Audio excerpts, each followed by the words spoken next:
give me a moment there, and then we'll sync up and get rolling. Hello, live people, if you're here with us. Yeah. Did we decide who was doing what news? Because I'll take Pokemon Go. Yeah, I've got ARMS. I'll do the reader questions since there aren't enough articles here for everybody. And are there not? There should be five. There should be 5 articles. One. Because there's a system update on the Switch, so that's a new thing. Did ARMS ever make it on the list? Yeah, I've got ARMS. I've got Nintendo Switch system update, Pokemon Go, chart of all the games coming out, and then it goes, ARMS update, Lucas sucks. I told him to write that. Okay. Because I didn't feel I'm not taking the heat on that one. Yeah, and then reader questions and shout-outs, so. Whatever. So, I mean, including the reader questions, there's enough for each of us, but otherwise there are only 3 news things. Yeah, well, I'm going to talk about the ARMS update pretty much in detail, so that's my contribution this week, but we'll be okay, I think. So does everybody who has a topic have a topic? Like, I was going to say, anybody... am I taking the mature one still? I don't know what that is, so I guess the mature games. I didn't add that in there, Steve, but I'll pencil it in. Do you want to just like pull from one of your sources for that? I thought it was in the show notes already. Or I thought it was in the show notes too. Now that you mention it, and I don't see it. It must have accidentally needed. Yeah, I'll pull from a source. Just don't make me first. All right, and starting off the show is Pokemon trainer Steven. So hi to all of our live listeners. We're sorry we're a few minutes late. We had a very important CEO only meeting that we most of our time, but we're here now to answer your questions and assure you that the company will be around for a long, long time. For those of you on the Hangouts tier, I am going to be posting that in the Patreon here shortly. Just give me a second to get that going. We got Mike here. Hello, Mike. Welcome back. That's exciting. I love how I tried to make an ominous I'm back, and Eugene's like, I'm doing some Patreon stuff, guys. Hold on. Just shoot me down and kill the vibe. Yeah, Mike's here. Yeah, if anybody's interested, I have returned from a long, long summer of studying and exams and papers.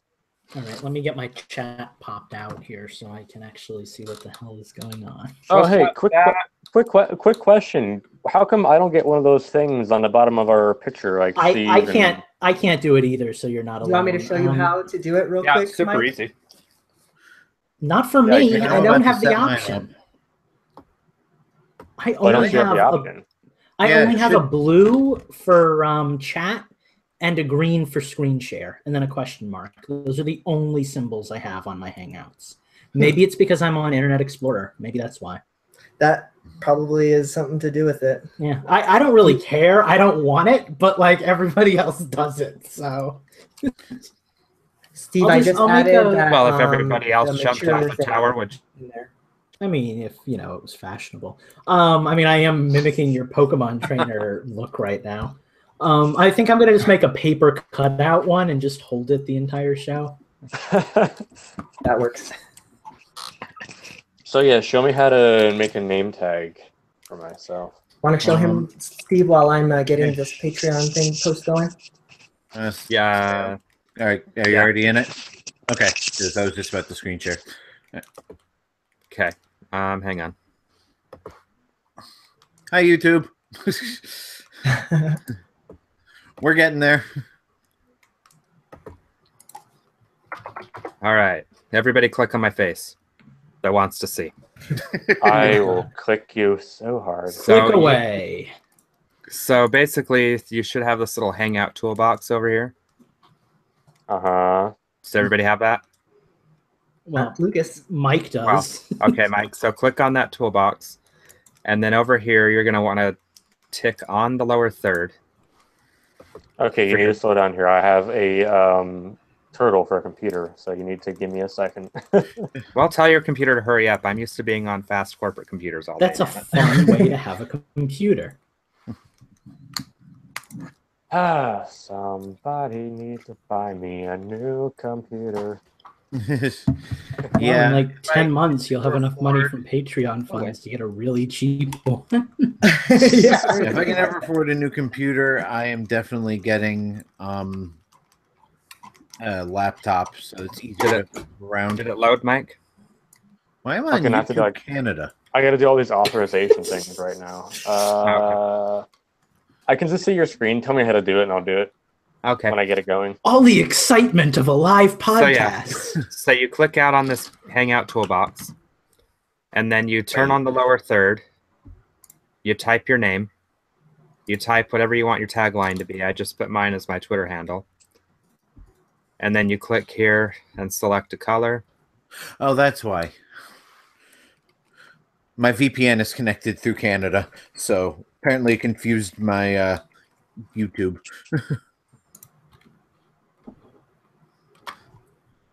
Hey, not to rush anyone because I realize we're dealing with computer issues, but I'm getting it set up right now, actually. So because give we're me a riding on 912 at the moment. So the post is live. We can get going as soon as everybody's ready. Make sure I'm good. everybody's recording now. I have been recording, actually. So let's rock this. Great. shit. But I gotta Eugene, make sure. Yes. I challenge you to a Pokemon battle. Whoa! You can tell I'm serious because I flipped the hat. Uh-huh. All right, y'all. Let's get synced up. So everybody's recording now, hopefully. Mhm. Let's do clappy clap in 3, 2, 1. I was totally thrown off by the rate of counting. Like, Steve, where you at? Oh, God. Hi, Phantom. Like 30 seconds or so. I might have been a second behind on the clap. Okay. Mike, where you at? 4 minute 52 seconds. Your bit rate and everything is set to the correct on 4410. Audacity? Yes, let's keep going. Justin 12:30. Huh. and Lucas. 12:33. Ooh, fancy. I know, we have a bond. James Bond. Oh God. Where's my vodka martini? Damn it! Oh, God. Gonna need one if it takes any longer to get the show started. Right?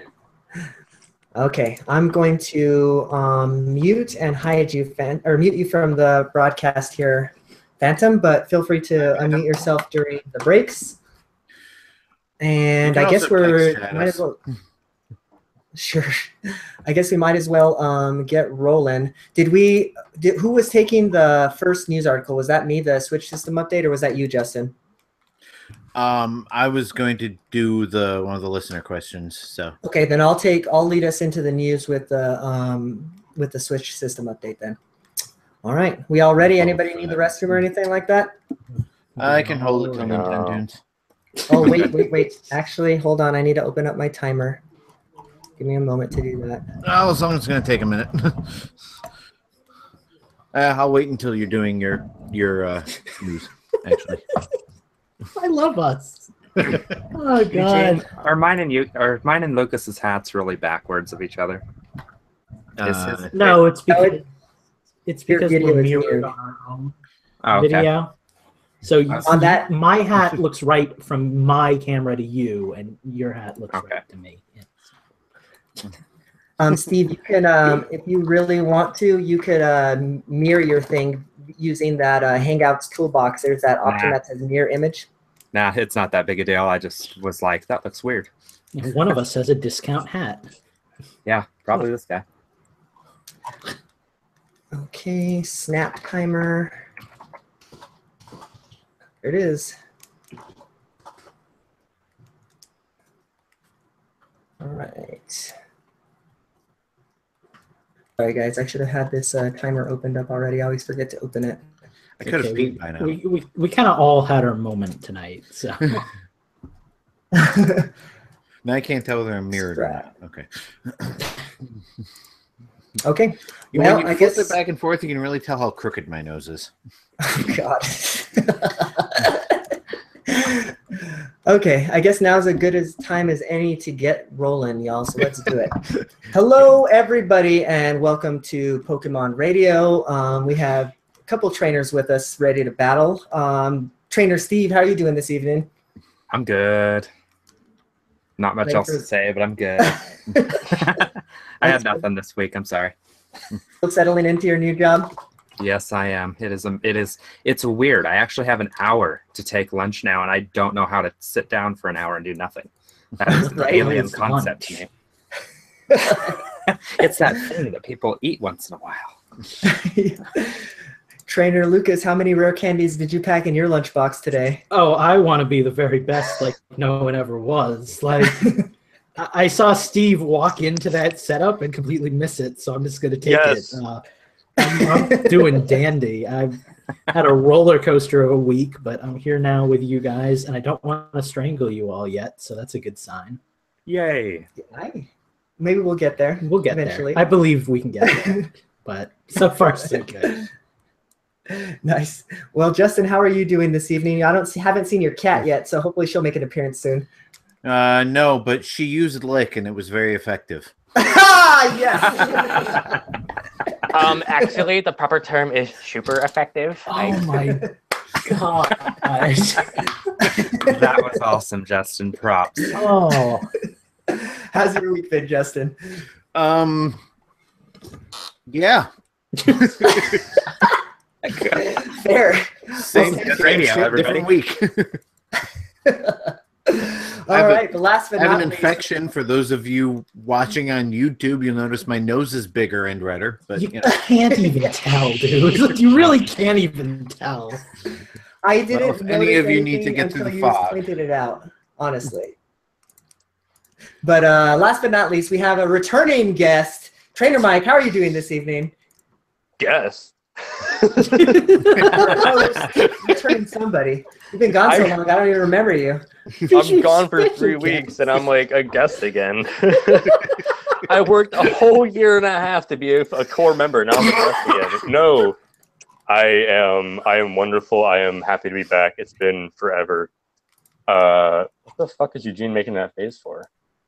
I am focusing, dog. He has a lot of live editing to do, apparently. It's true. No, I'm hanging out. I got a lot of stories to tell from while I've been gone, and I have full energy and ready to go. I'm ready to mess this podcast up for everybody else. Shit. Well, we did get kind of a late start, so I guess we might as well just roll right into the news right away. So I guess that means I'm up, because we actually just got some breaking news in from Trainer Steve right before the show. Really awesome system update actually just happened tonight, right before we went live. The biggest takeaway from it is obviously that you can now record 30 seconds of video using the screen share button. So that's freaking awesome. I know. Yes. I know Lucas has already been taking tons of ARM videos and stuff like that. So that's really cool. But also, I haven't tried it yet because Dragon Ball Xenoverse doesn't let you do it. Oh, bummer. And neither does Minecraft. What we seem to have figured out is that it only works right now with Nintendo brand games. So luckily you own a Switch, which means you've got plenty of Nintendo games to play, but I don't think we've seen it work on any other games yet. We should try it on like Puyo Puyo and stuff just to see if there's an exception to that. Sure. It's a good point. So yeah, only certain games. There's no list of that available at this time. I'm sure that there's a list on the Switch notifications. I was just reading it. Hang on. Oh, that's why I was confused. I'm like, what are you guys talking about? Hang on, let me pull it up. Justin coming in for the win. Yeah, I got. While you're picking that up, Justin, I'll kind of roll through the rest of them because there's not really much else that happened. Right here. It works currently with Breath of the Wild, Mario Kart 8 Deluxe, ARMS, and Splatoon 2. So basically, all the games I want. Basically, the Nintendo games. Awesome. Well, that's cool, and hopefully devs will start patching their games to I imagine that it's like you guys were saying kind of pre-show, that they probably have to add some kind of code to their game to allow this to happen. So I'm sure that that'll start happening in the coming weeks. So that's exciting. But also involved in this update was there's some new profile icons for Mario Odyssey and Breath of the Wild. You can transfer user profiles and save data from system to system. That's huge for me because I have multiple systems, and I would definitely like to have my Mario Kart stuff on. Like, I've already unlocked everything on one system, and now I have to unlock it all on another, and it's kind of a pain in the ass. I'm going to test that out this weekend to see if that works. So that's cool. There's also a pre-purchase option available for certain games on the eShop. I'm guessing the first one is probably going to be fucking Mario Odyssey, if I had to take a guess. Mm-hmm. Good Yep. guess. And yeah, that's pretty much all the big stuff. I mean, you can add friends from your 3DS and Wii U friends list now, so that's cool. That was the last update. Oh yeah, that was the last update. Okay, you're right. I was reading that wrong. So yeah, that is it with this update here for 4.0. So what do you guys think? Obviously, the biggest thing is this video shit, right? Mm-hmm. Oh yeah. Yeah. I'm so happy. Like, I know it's only 30 seconds, but I'm so happy. Like, now when I do something cool, I can actually just hold the button for a second, and it'll automatically record the last 30 seconds. That's so cool. Well, hopefully this What I- means... It's retroactive? It's retroactive. When you hold the button, it records the last 30 seconds of gameplay. So I thought you had to hold it while you were playing. no, you hold it for like a second, but then it just automatically starts recording, and you can let go. That is phenomenal. I cannot wait for a reason to use that. See, what I'm hoping for is eventually they do what Sony does and let you go back at least 10 minutes and pick a spot of data you want to record from and do that. And That maybe would be eventually nice, we'll get more than 30 seconds. I mean, I'm not sure if I need more than that right now, but I know for a fact that Dragon Ball won't ever let us capture video because on no other console will they let you do that on that game because fucking Bandai Namco is so afraid of copyright, and people recording their gameplay for some reason. But I'm looking forward to when I can fucking record gameplay of Vaccine and Puyo Puyo and Room in the Night Sky and all that fun stuff. So Eugene, maybe because you know a little bit more about hardware than I do, for instance, do you think this means that it might be possible to Twitch stream directly from the Switch? Maybe when it's only in docked mode, say, or something like that. That I don't know. I would imagine that there would have to be some kind of Twitch integration on the system level for that to work, right? So I don't know. I don't know that that's. I don't know that necessarily means that this is on the way, but it's a good first step, you know? Or maybe YouTube, for that matter, since we know if it's going to get an app, it'll for sure get YouTube. Right, exactly.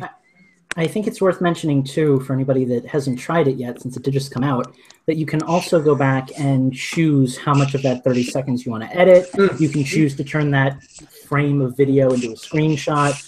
So there's options beyond just recording 30 seconds. They're limited. You can't go back and record, like Mike was saying, 10 minutes of audio, but it is a thing. So, kudos to them for that, at least. That is nice, though. I am glad they're letting us have some freedom.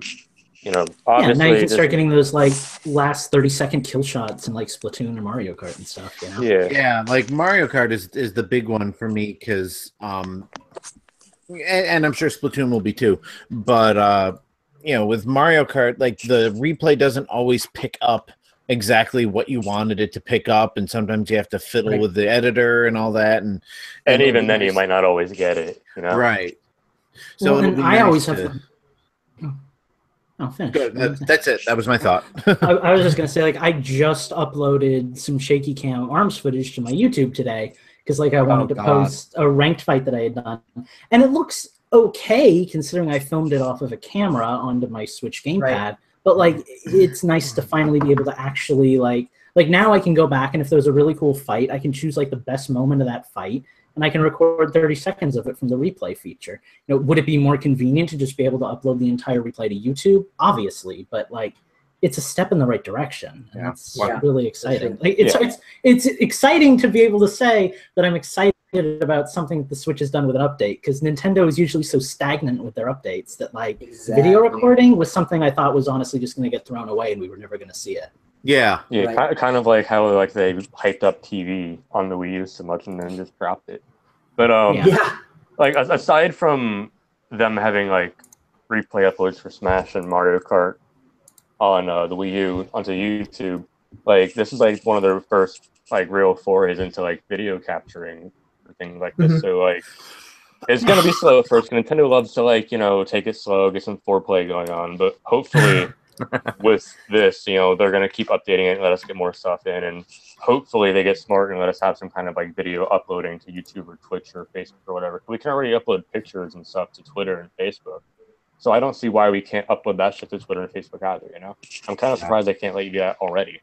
Well, yeah. I mean, I guess my biggest hope is that at some point we'll be able to record video footage from any game, or at least any game that's willing to let us. Because, like, obviously, Yeah. like you said, Dragon Ball's a no-go, but it'd be nice to be able to show like Puyo Puyo footage or something like that. For sure. And as I was saying before the show, I have a feeling Nintendo is going to be a little wary of, M-rated games, mature games on the Switch having objectionable features being shared on social media. Got anything to say about that, Steve?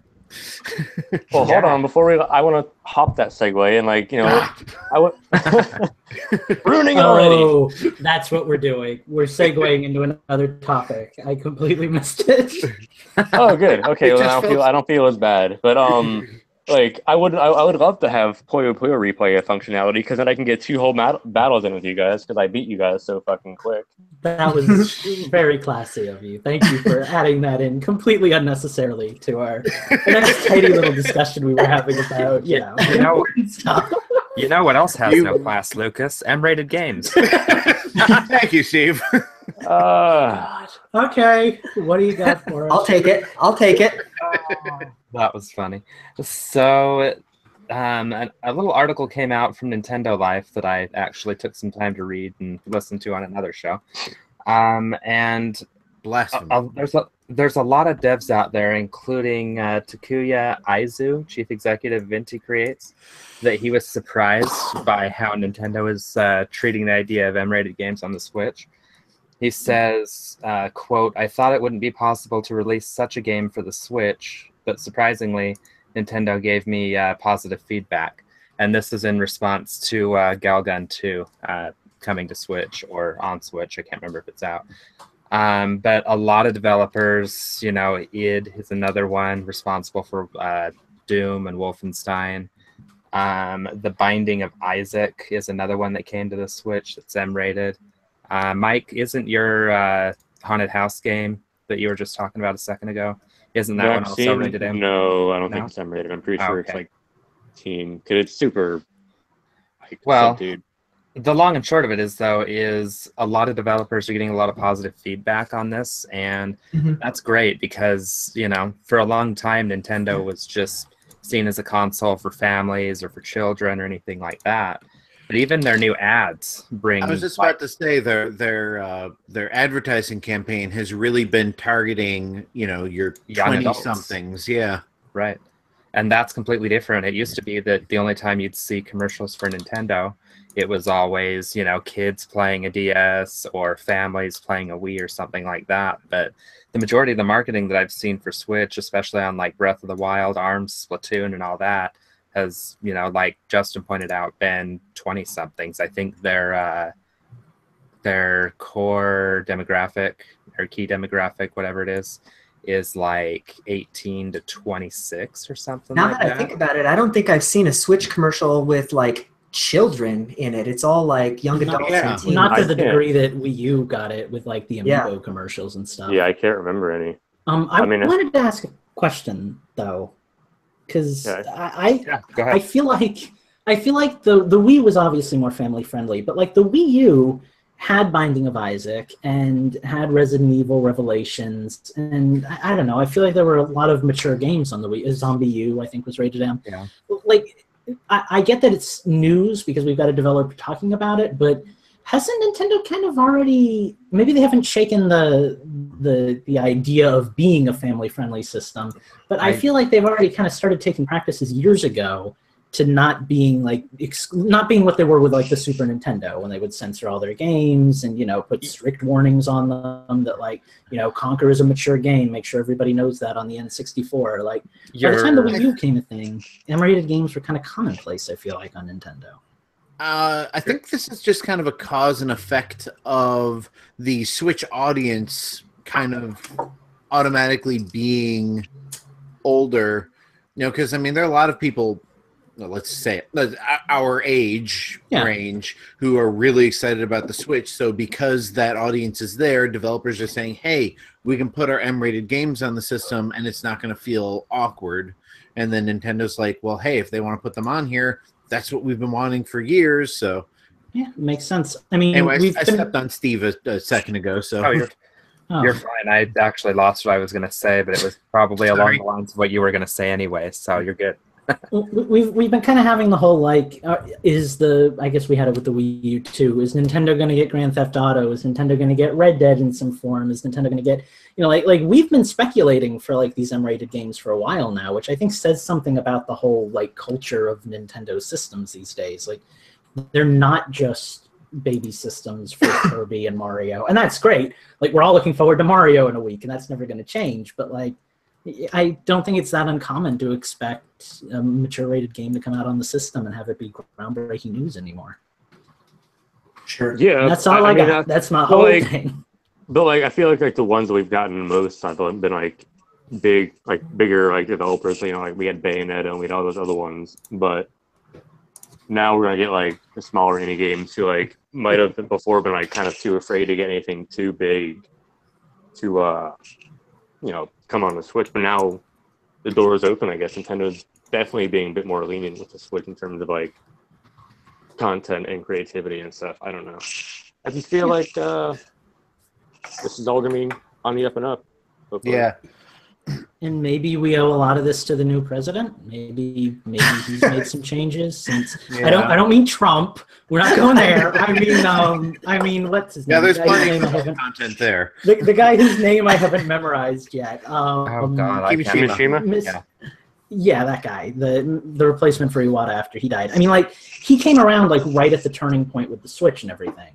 So it's hard to say what we owe to him and what we owe to, like, you know, plans that Iwata set out before he passed. But well, we definitely owe kind of become a really progressive company since he took over.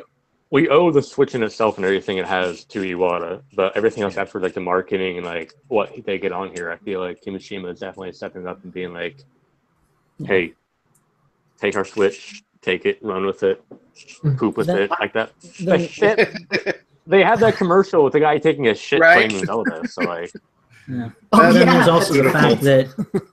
Well, then there's also the fact that even though we do have a new president in Japan, Nintendo still has the same old Nintendo of America that they've had for the last 10 years. So. Well, right, but Iwata was the president of Nintendo of America as well, or CEO. I can't remember. He was like the worldwide president, I think it was. He was like the worldwide owner. Well, I don't know if he did Europe, but I know that he stepped in to Nintendo of America to try and like unify the regions. So I'd imagine Kimishima probably took over the same position that Iwata held in America. Well, you remember that Nintendo went through that huge corporate restructuring right before the Switch launched as well, so that could have something to do with it as well. Yeah. I mean, does Kimishima speak English? I mean, that's probably a big part of it. I don't know. We definitely need some of our chat listeners to do some research for us. To do our fact checking for us while we're talking. Because I know it really works too lazy to do it.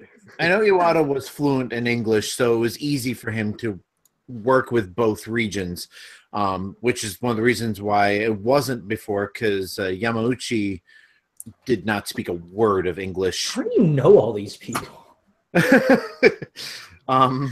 You're old enough, man. Yamauchi didn't know shit of English. That's why. And memorizing useless facts. I guess. Yeah, Yamauchi didn't know any English. That's why he fucked up and bought the Seattle Mariners, not a better baseball team. Shit. I think that this whole mature game push is only going to be good. I mean, that thing we were talking about. We're already seeing this take effect with maybe not like directly because of like something Nintendo's doing, but it might be because of like what Justin said. Just there's more people in this like more mature age range that are interested in the Switch. So that's why we're seeing the Dooms being ported over, and that's why we're seeing there's the timer. And that's why we're seeing all this other stuff. So oh god, I haven't been here for that timer yet. That was terrifying. So yeah, I guess that's about a good enough place to put a nail in that one. But I'm gonna let you finish up, Steve, since it was your news. I was gonna say, I remember what it was I was gonna say. They started to do that on the Wii U. The problem is nobody had a Wii U, so it never took. Right. So sure. That makes sense. I mean, and I think the mature people who would have been interested in the Wii U already had a Wii U, and they got it for the Nintendo games, not for Call of Duty or anything like that. Exactly. Right. Hey, the longer we talk, the closer we're getting to Halloween, and I think we should go on to our next topic of discussion. I'm not sure what that might entail, but we should really go talk about some Halloween events. Oh my god, Lucas, why? We are masters of segues. Well, we do segues. Like I don't know where to go after that. Except you could. Let's go to Pokemon. So, if anyone here still plays Pokemon Go or doesn't really matter. Do you remember that last year they had a Halloween event, which was like the best event out of all, and with the double candy, double items, double fucking experience points? That shit was loaded, man. Like all the ghost Pokemon and the bug Pokemon, or not bug, but like the Zubats and everything. I got me a nice Crobat from that eventually. It was a good event. Yeah, and like it preluded to the not Gen 2, but it preluded to the new like daily reward items and stuff. That's why like you started getting a bunch more items Pokestops, because then that would be like a normal thing. Well, now we're getting a Halloween event as well this year. What comes with it, we don't entirely know, like in terms of like the scope of what items and shit will be popping up, but we do know there'll be another ghost type theme Halloween. What do you expect? But like Pikachu will be getting a little Halloween hat, which is adorable. It just touches my heart in a nice little place. Because Pikachu gets all these little hats, and they actually recently did an update where you can't bulk transfer your Pikachu with hats anymore, so you don't fuck up and lose one of them.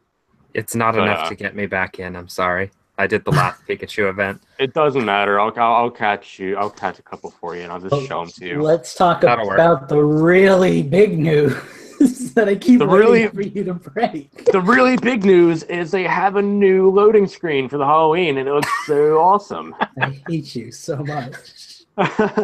No, but if you look at that title screen, I got you, Lucas. I got you. If you look at that title screen, you see Gengar and Zubat, but you also see Duskull, Dusclops, Sableye, Shuppet, and Banette, which means Gen 3 is coming somewhere. Doesn't mean now. But what we will likely get is akin to like the New Year's event where we had the baby Pokemon that came out first. Which I thought I got all of them except for Tyra, but fuck that guy. But now we'll probably get all the ghost Pokemon like Sableye, Duskull, Dusclops, like literally the 4 or 5 ghost Pokemon from Ruby and Sapphire. They'll probably come out. And I just like to do like a gradual launch of like Gen 3. And hopefully by like the new year or maybe even like Thanksgiving, we will have a full Gen 3 integration. And that's exciting. I finally have 71 Johto Pokemon. No legendaries, because fuck me and fuck those raids, right? Like no one wants to do those anymore.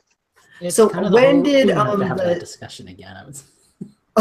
What holiday did the Gen 2 launch? It was Baby Pokemon first, right? When did Baby Pokemon came out in the New Year's event, and then after that, it was like in February, just like a random like gradual thing. They just came out all at once, like in February. There's no event tied to it.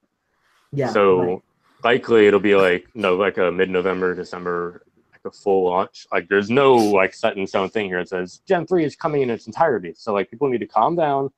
Like all 5 Pokemon Go players need to put that hype back in check, and take our time and just catch everything we can catch, and they'll be there. And hopefully they make a new update coming out soon where like legendary raids don't need 25 people to fucking complete them, so I can catch me a goddamn Suicune or something. That'd be nice. Let me ask a Pokemon opinion question in my proper Pokemon asking attire here. Well, let me give you an answer in my proper Pokemon attire here. I'm waiting to see what it is. Is it a stethoscope? Are you a professor? No, I'm rocking. I'm the Team Skull Professor. Beautiful, I love it. I was just gonna ask, like, does anybody else think Pokemon Go? Maybe they did it. I mean, they obviously did a great job, like money-wise. But does anybody else think maybe Pokemon Go could have succeeded a little bit more, even if they didn't do much to update their game, by having a better team when it comes to like when things are released and how things are announced? Because I feel like with Gen 2, like you were just saying, Gen 2 just came out randomly in February. Like, what if Gen 2 had been tied in with like the holidays when everybody's off from school and work, and you have plenty of time to go out and play. People are going around the country to visit their families, so they have extra time to play Pokemon Go when they're in the airport and whatever else. Yeah, exactly. Like, wouldn't that have been smart? Advertise the crap out of it like you did when the original game came out, and just even if the game didn't have any substantial changes, I feel like their timing is so off with this kind of stuff. Yeah, the timing is off, and you know what? Fucking like updates come out every so often. Like there's no talk about it. Like the Twitter is like very kind of barren. Like they're hyping up some like contests now. You can like win some stuff, but otherwise it's not that great. And there's no social media like structure of like, hey, we're doing this stuff. Hey, come chat with us. We can talk to you guys. Like every now and then, like a random like Apple event or like a Niantic event, fucking John Hanky Panky or whatever his name is, fucking comes out. Says Pokemon Go is making us a lot of money. We're really proud of it. Multiplayer stuff is coming soon, guys. We promise. And then we never hear about multiplayer again. And like again, I want to put this out like my one last big thing. Like it's been over a year now, and we're still not, and we're gonna be in Gen 3. We're still not at version 1.0 on the Android App Store. So like this isn't even like a full-fledged like complete title yet in them. And there's no multiplayer, no PvP, like nothing. Like they're still ironing out gym battles and raids and stuff and lag issues. Like I feel like one of the main hooks of Pokemon isn't there, right? Like trading. Like, come on, guys. And even the trading aspect, when they did announce it, like, oh, it's local only. Like, well, fuck me, I don't want a local trade. I want to get me a damn Kangaskhan from Australia. If they could have worked out a way to make the battling system like battling actual Pokemon, if they could have made it feel more like you're playing Pokemon Red for the first time, but you're playing it in the real world instead of playing it on a Game Boy, I feel like that would have done so much more for the series. Like it would have been. There is talk, like not in this article that was posted here in the show notes, but like something from like Nintendo Everything or My Nintendo News, whatever, that said like that talks about like they're talking about maybe like having an integrated, more like personal battle system coming out one of the future updates. So doesn't scare me anymore. Fuck you. So hopefully we'll get like a good update and good talk about it soon. Like maybe Niantic will be like, hey, here's all the stuff we haven't told you. But yeah, nice. Like it'd be nice to be excited about that game again. It just got so stagnant and so quick for me. Like, well, at the end of the day, hopefully by Q4 2017 or Q1 2018, we can get some good news on Pokemon Go. Boy, that's an arbitrary date. I wonder where you pulled that one out from. That's it's an interesting time period to be talking about right there, Mike. Cool. So who wants to talk about it? I was saying, but are you gonna run with that, or are we just gonna? Yeah. I have a big fucking picture on the show notes of like the fall holiday in 2018 release schedule, but like no one's talking about that. I left it wide open for you. Why don't you take it, Mike? You're already there. Run with it. All right. I've never segued myself before. This is interesting. I've segued myself once or twice. Usually when my girlfriend's not home. Should be ashamed. You bastard! You stole that from me. But Yeah, Nintendo decided to throw out like a quick image on Twitter and like Facebook and stuff like of their holiday, like the next 4 or 5 months. Coming back to August with Mario and Rabbids, that came out, and like all their Switch and 3DS games that have come out recently and coming up soon. Like noticeable titles. Fire Emblem Warriors comes out on Friday. Just Dance 2018 comes out on the 24th. Mario Odyssey comes out next Friday. Mario Party is the top one. Mario Party Top 100 comes out November 10th. Super Clips plus Doom. Oh, that's 2 different games. I'm sorry. Super Clips, DLC, and Doom come out November 10th as well. That would be an amazing game. Dude, I would fucking play that. I would play the shit out of that. And then we go into like the later end of the year, like Pokemon Sun and Moon Part 2 Ultra, whatever you want to call them, comes out mid-November. Skyrim comes out the same day, and then like a week and a half later we get Xenoblade 2. And like my personal like hype here is like the Kirby Battle Royale coming out in January 19th. Oh, I didn't read that date before. That's fucking dope. All right, cool. I have a date for that now. And of course Steve's hyped for the Minecraft Realms update and Better Together thing. So that'd be cool. And Eugene's hyped for Rocket League, and I'm hyped for I'll play some Rocket League too. Oh yeah, God, yeah, I'll play the hell out of that. Well, I gotta say, one of the things... If everybody else is getting it, that will be one of the few indie games that I'll jump on. I wouldn't really call that indie anymore, but that's more of a discussion we've had before. But anyway. Yeah. One of the things that really interests me is that we've got LA Noire and Skyrim on this list, right next to Doom, which is really... Of all things. Well, like, how cool is that? 2017. Yeah, how cool is that for like a Nintendo console, though, to have games like NBA and FIFA, Doom, LA Noire, and Skyrim coming out, like Wolfenstein 2. Let's just look at that part of the thing too. Like right between, like you have Just Dance, Mario Odyssey, and then below like the other games, you have a Kirby Battle Royale and Minecraft, and right in between those, WWE 2K18, Doom, LA Noire, Skyrim, like.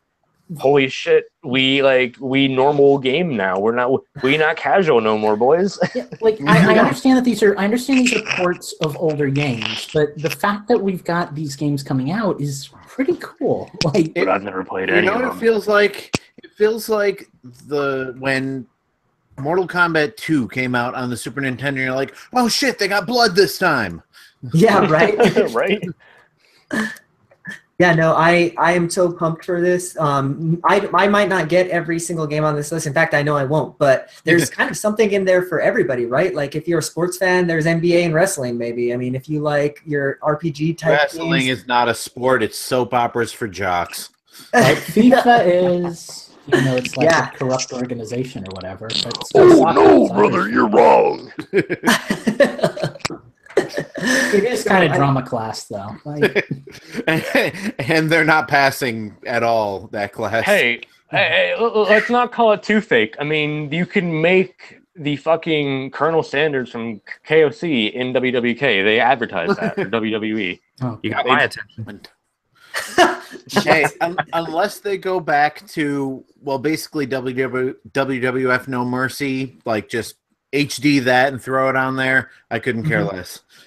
The one takeaway from this list that I'm super excited about is that we're even going to be getting a new game. So that Wolfenstein 2 on there is actually going to be a new game that's coming out. I don't think it's going to be day and date with like the Xbox One and PS4 versions, but like it looks like we're going to be getting it a lot closer to when that when those versions launch than we are getting like Doom and Skyrim, obviously. So that's really cool that developers are putting effort to try and get their games onto the Switch quickly because they know there's an audience there. Right. Absolutely. Yeah. And that's, again, that's really uplifting as, Nintendo fans who have lived through the, 2000 to, the 1995 to today years. And that's That's a pretty long, embarrassing stretch of just dwindling support. And to just see developers, especially, as we've said, developers of mainstream and mature games saying, hey, this thing is awesome. Everybody wants one. Let's put our games on it. Because, the more shit you throw at it, the more likely it's going to stick. And then you got a success on your hands. So I hate sticky shit. Shit. And not to completely ruin that topic because that sounded fun. But like even the 3DS lineup is interesting. I mean, like you've got Fire Emblem Warriors, which is launching on both systems simultaneously. We've just had Mario and Luigi and Etrian Odyssey come out. You've got Pokemon coming out in the near future. Then we've got Mike's Kirby game. Shovel Knight will be coming out for the King of Cards update. It's going to be coming out for both systems simultaneously. Minecraft is going to be on the 3DS.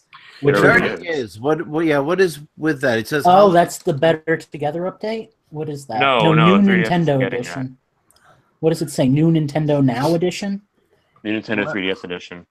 Yeah, but that's already out. Steve's been playing it for a month. I think we're getting a new version of it, a better version of it. Steve, I'm kind of counting on you to jump in here. You know, you said you're drinking a Pepsi. I haven't heard anything. I hadn't heard anything about that until just now. Well, the fact that it says, I highly doubt. The fact that it says New Nintendo 3DS edition would make me think that it's probably a more powerful edition for the new Nintendo 3DS. But it's only available on the new 3DS now, so... Yeah, the one we have now is only on the new 3DS, so... Well, then maybe they rebuilt the engine to be more, like, platform-specific? Maybe it's the physical version. Maybe. Oh, yeah. Oh, that's probably oh, exactly what it is. And Justin comes through with the, oh, shit, that's right. There we go. Stereoscopic anyway, state, but, you know... I feel like the point that got lost in our Minecraft discussion is we have games coming out for the 3DS too. Personally, not as many as I'm excited about. I'm so happy to see that the Switch is getting support, but it's nice to see that if you own a 3DS, you're not just getting tossed to the curb. I get the last word. We are running. Well, yeah, you do. Well, let me just say, so I can continue my proper segue, that Nintendo has a lot of has some pretty good ARMS coming out for the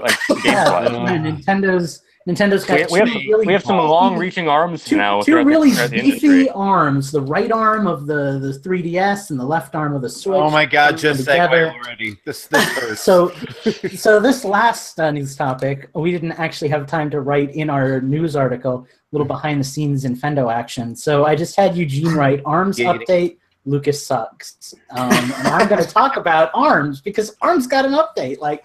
Yesterday, the day before. Yeah, last night, and like it's great because like they literally announced it last week, like right after the show ended last week. I was like, hey guys, there's a new update coming out, and like all of a sudden it's here already. Like, cool. Yeah, so that's a thing. There's a new ARMS update. I feel like the biggest thing is we did talk about it. I think last week the trailer with the little creepy Springman thing. Well, now we have a name for that. His name is Springtron, which is not the best name, but he is a that's a real name. I thought you were just dicking around with that name. No, his name is Springtron. Can I talk about like how to access him and stuff? Like, can we discuss that on the show, or is that going to? Yeah, tell me how to get to him, so I don't waste my time. Okay, so because I think he's probably the most important thing. He's not a playable character.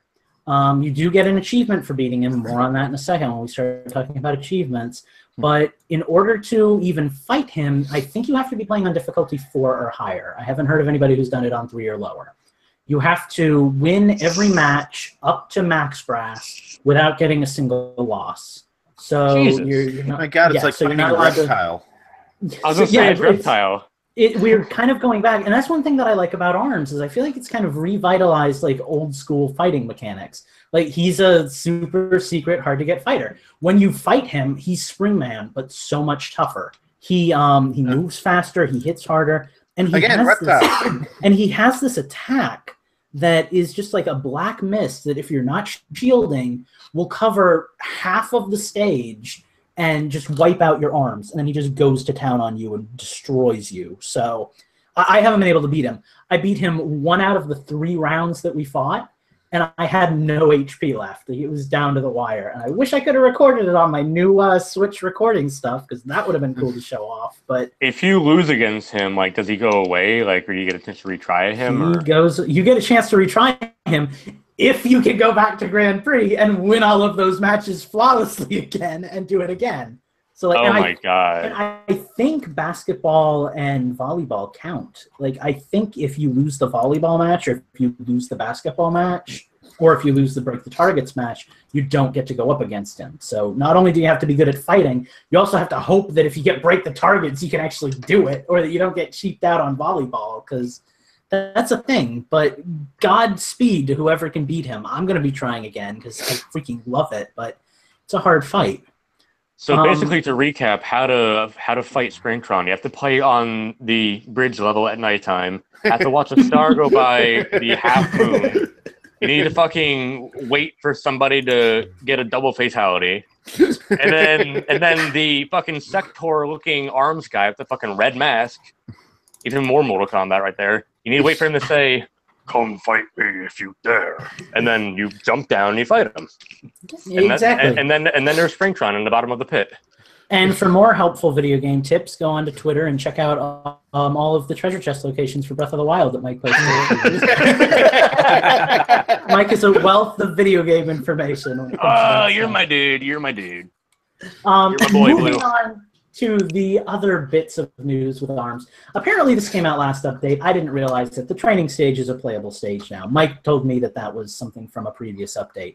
I didn't know it was because I kind of didn't play ARMS during the last little update. So that's a thing. The biggest other news to talk about is the fact that now we have an in-game achievement system, which are badges, which might excite some of you, might not. I'm having a blast with it. I have 61 badges right now. I highly I don't need no stinking badges. My game design instinct tells me that there's probably going to be 120, because any more than that seems like overkill.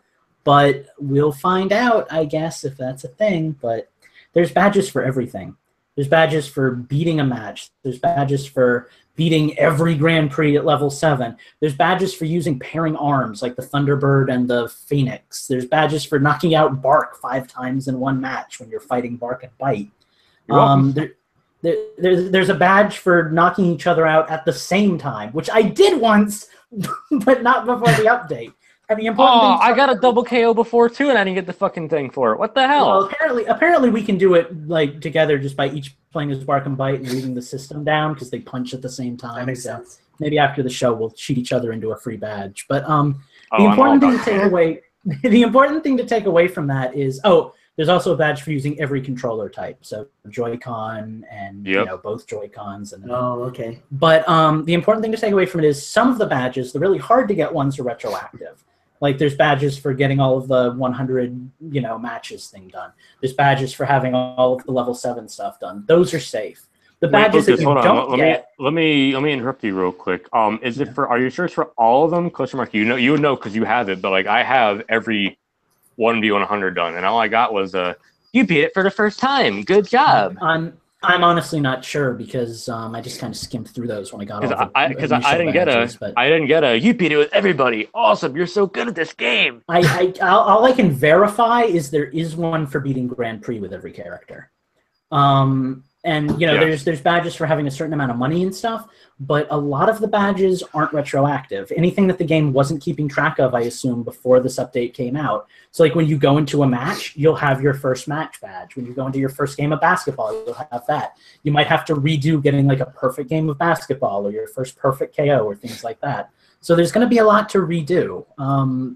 If my guess is right and there's 120 badges, I've got a little more than half right now. So I've got a lot to do because I thought I had this game 100%ed before the badges were a thing. But now I really have to finally break down and buy this game.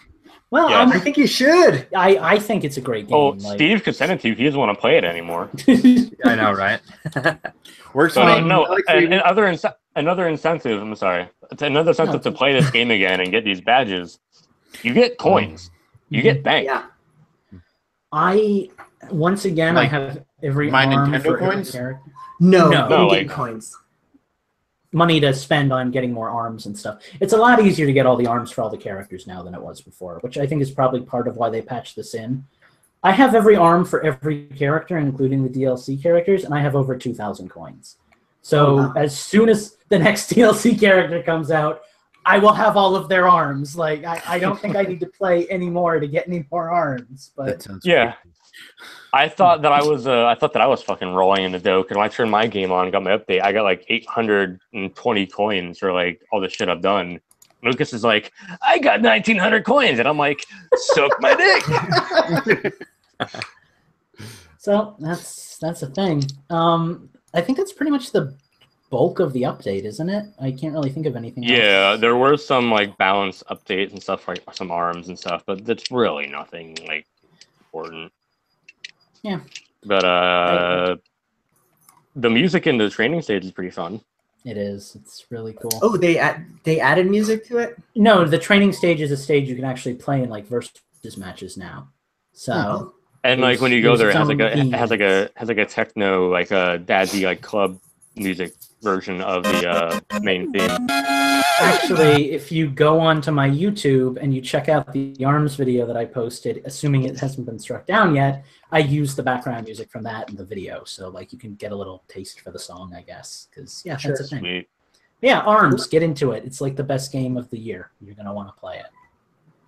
Ooh, that's a bold statement with this. I'm like full on. Like I'm hoping that we each get to do a list of like our top 10 or 5 games of the year. Not together because that's hell, but like individually on the site. And I think ARMS is getting my #1 spot unless I get Odyssey before the end of the year and I end up loving it. Because like, you just don't want to do a group one because you know it'll be voted off the list again. I don't think it'd be voted. No, see, I actually don't think it'd be voted off the list. I think it would probably come in like 3rd or 4th place. But I just think, frankly, I think doing group lists is hell, and I think we should reserve it for episode 500.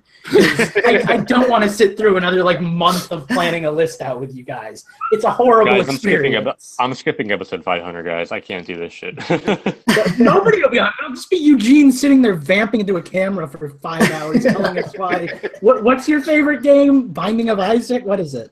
Illusion of Gaia, guys. Illusion of Gaia. Why Illusion of Same Gaia thing. deserves all of the spots on the list. It should. It's like a He'll be sitting there like, now Lucas really wants ARMS, but I don't want ARMS, and Justin doesn't want ARMS, and I'm gonna vote it off. And Lucas is gonna be like, no, don't vote it off. I need my ARMS.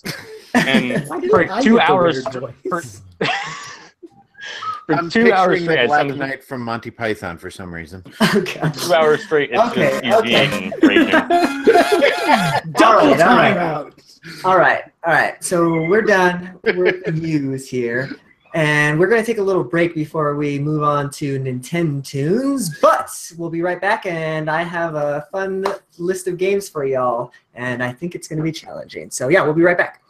I don't know if fun is the word we're all looking for here.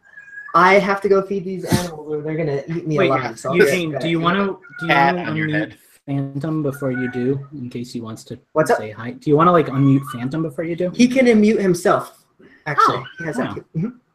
So I'll be right back. Oddly, we can't unmute him. Come on, guys. I Hey, can't. Lucas, what level are you in Xenoverse, by the way? Like 54. And I put all my work last night into leveling up my Majin. So I got early in her special, but yeah, I'm kind of tapering off when it comes to training my Saiyan right now because I kind of want the game to last. I guess I'll have to start.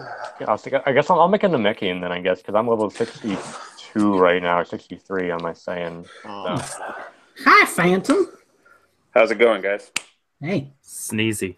I wanted to tell a fun story about like the first game that I stalled beating, but now you're here and I don't want to eat up all of your time. Did you want to chat?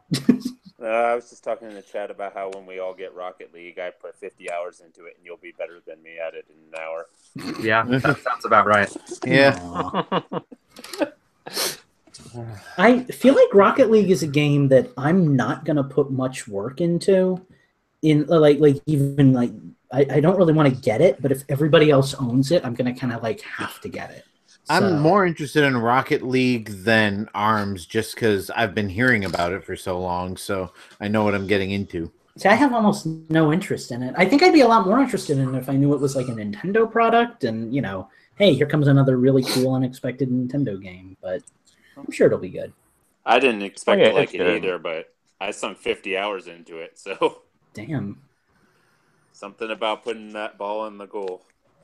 Well, I didn't think I'd like Minecraft, but fucking like 98 hours later, I'm like, well, shit. I got 30 thanks to a certain Infendo member. You're welcome. Steve.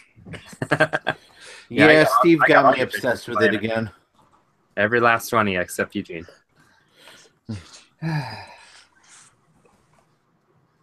Weird thing is, I'm not really interested in Xenoverse and felt nostalgic when they were talking about it.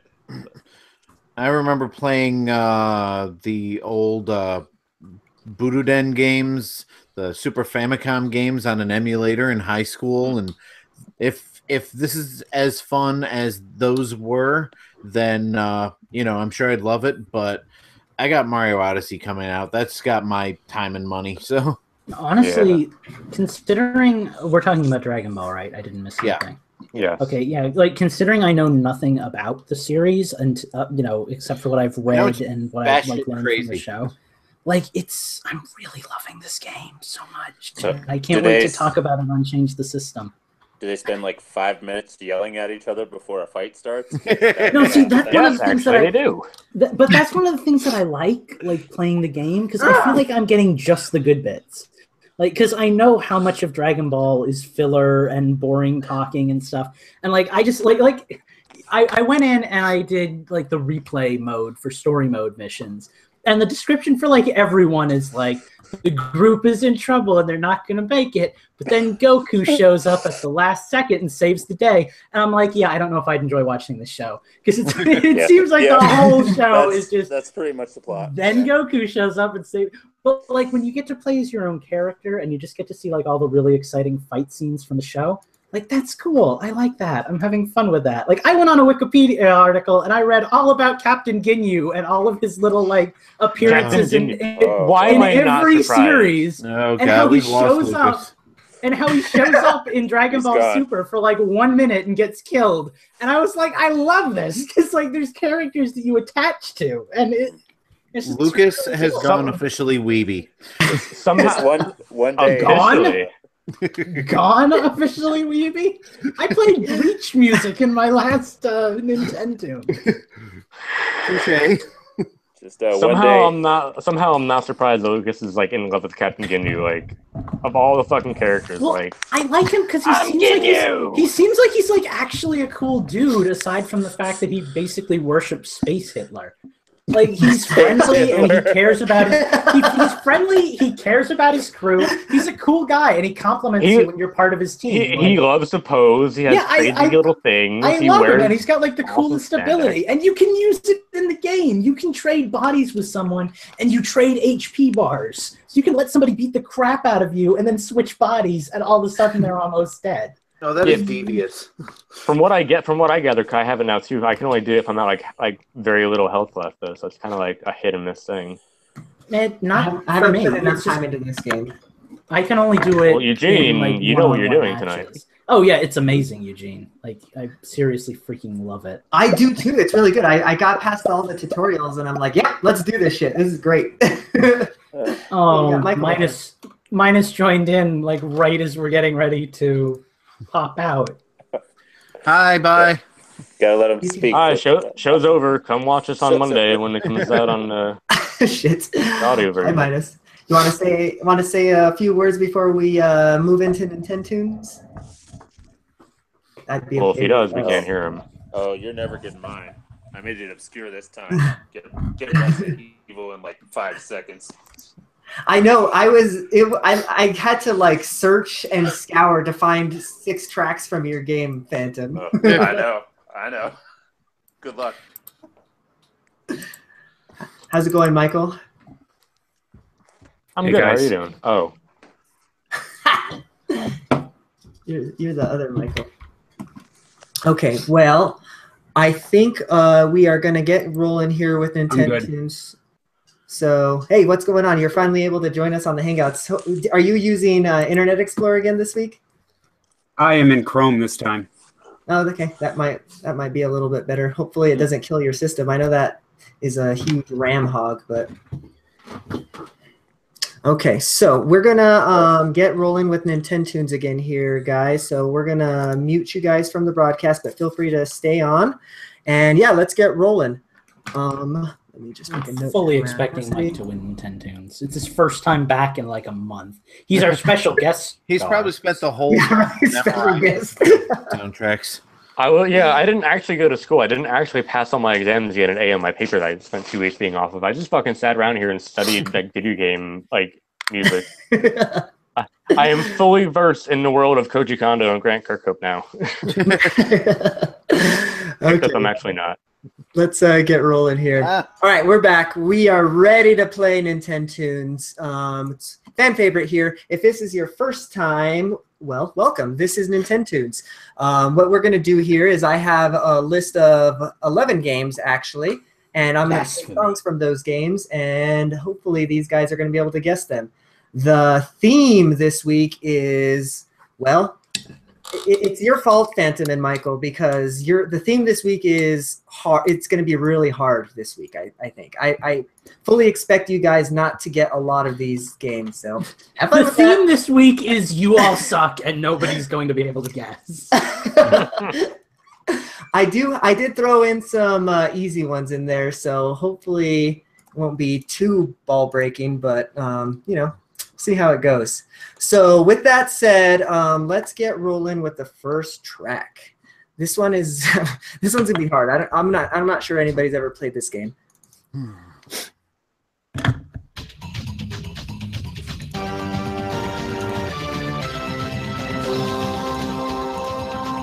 Sounds familiar.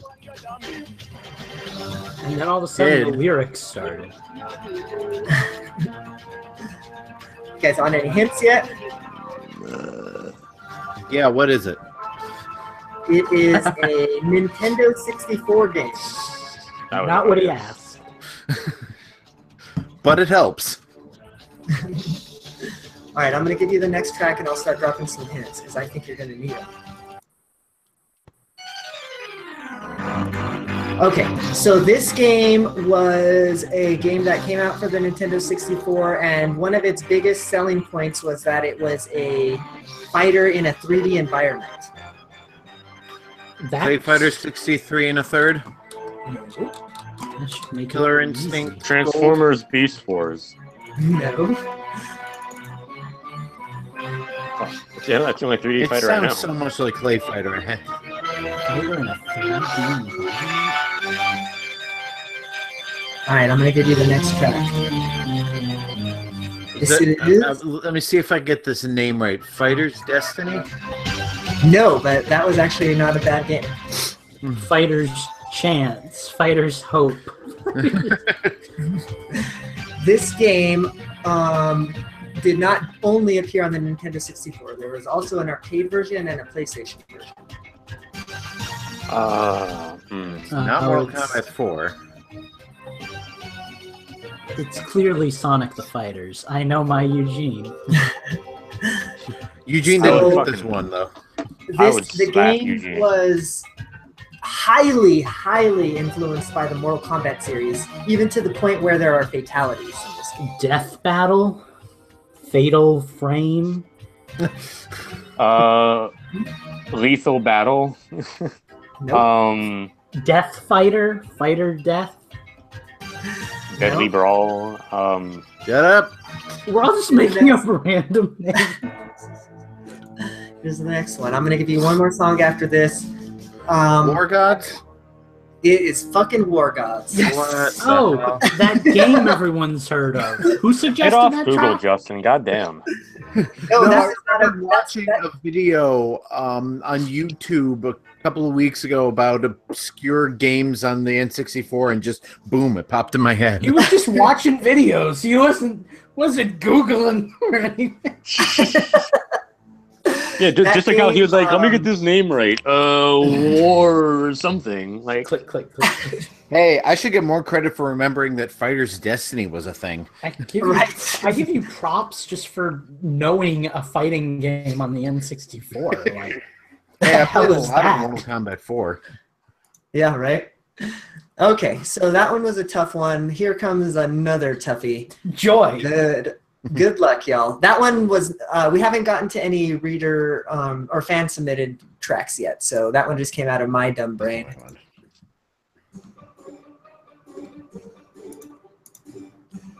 How's the volume, by the way?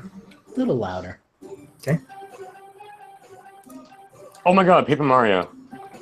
No, I was in your door. it's not Mario game. It does sound like it, though.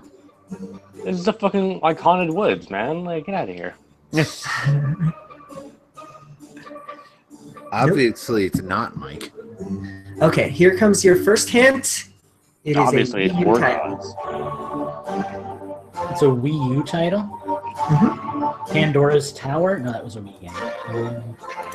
Lost Reavers. No. One day it damn will it. be, though. And I'll be ready. I want to say that this game launched with the Wii U. Yeah, it must have, because Really? It's not Zombie U. No. It No. didn't come out. It came out on the Wii U launch, but it was already out on other platforms. So it's a Oh my god, what could it be? All right, here comes the next. Is it licensed? Nope. Rayman Legends? God damn it, that's what I was gonna say. Rayman Doesn't matter, it's Origins? still wrong. This game is a. It was a single-player game, but it also featured multiplayer. Not crap. It's not Assassin's Creed 3, was it? No. It's not Black Flag. He pauses and stares at you for a minute, and it's like, I'm gonna get it! I'm gonna get the point! I'm trying to think of games that came out on the Wii U that also came out on something else. That were This launched game on- did not receive a physical version on Wii U. Oh, Trine 2. Ah, I'm gonna give it to you, but it's trying. Oh, just Trine? Okay, I still get the point. I was just trying I to- have that game. Like, Very nice. Very nice. it wasn't Trine 2? I thought that was the game we got. maybe they shared some music. All right. Yeah, that game that's been on sale for 5 years that Yeah, I've right. never. It's not a Bothered. very good game. It's not a bad game, but it's just not a good game. It's very blah, you know? Like 4 out of 10. Right. All right. Well, that brings our score to 1-1. Lucas and Justin are tied. I am happy that you guys got these tracks. I was afraid that you wouldn't. So let's go in and do a listener submitted track. This one comes in from Phantom. Thank you, Phantom, for your submission. If you guys want to submit a track too, you can just join our Patreon and join that tier. Let me make sure that I have the right track here. Sorry about that. I have to load this one from YouTube. Well, from another place. Phantom gave me like the most obscure track ever. Nick, do you at least have the courtesy of sending you the soundtrack so you wouldn't have to spend hours searching for it? It didn't take me hours, but I did have to search. Okay, here we go. Here is Phantom's first track.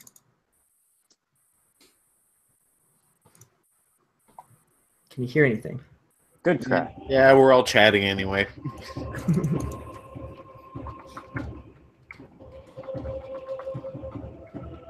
Metroid Prime Forces or whatever. That one for the 3DS Hunters? or the DS. Federation Yeah, Hunters.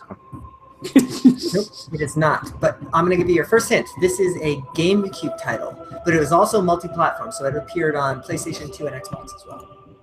Oh, God.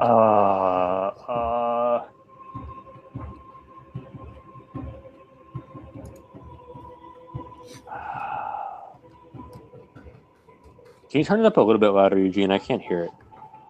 Agreed. Okay, I'm going to give you your next track.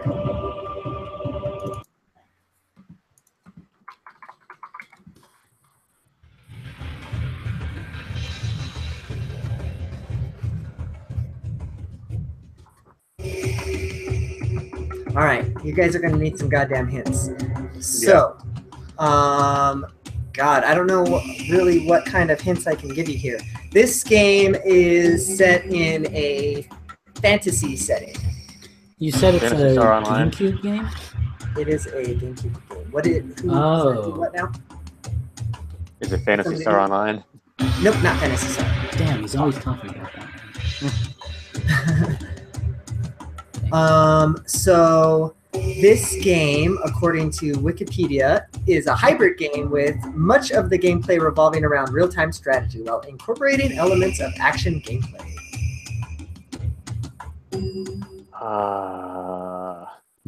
Yeah, me too.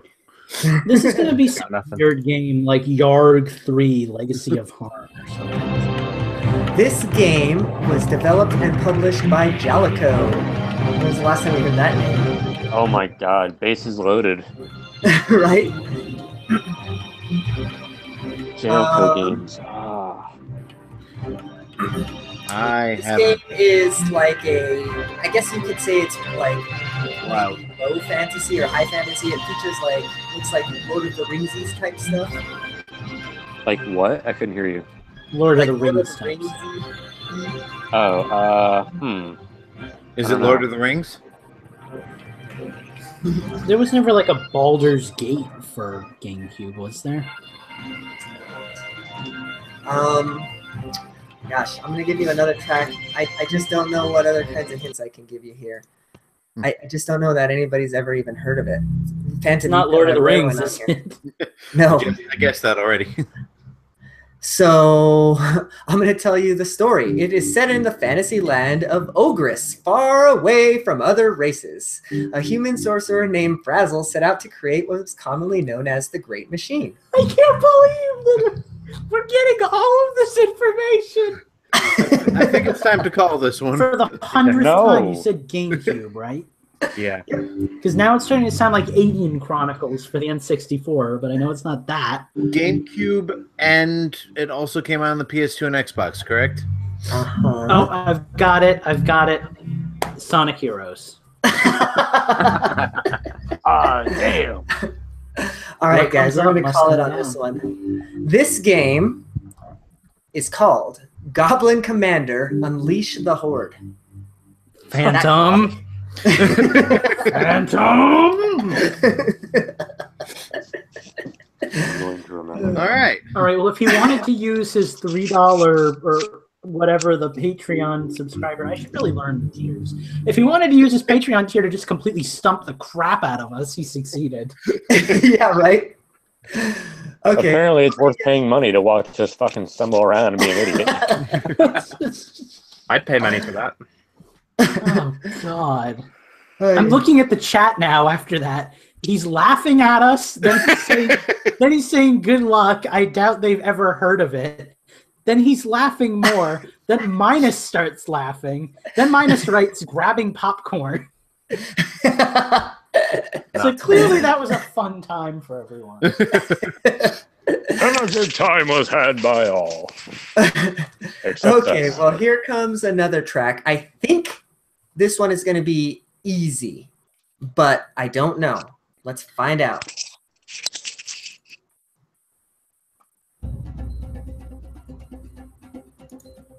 Turok. You played this one already. Wasn't this the last game? Nope. I was gonna say truck for the last game. Good job, Lucas, for reading my mind again. That was Hunter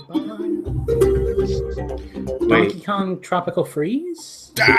Ooh, it is! I'm like, I know this. This is a David Wise Donkey Kong song.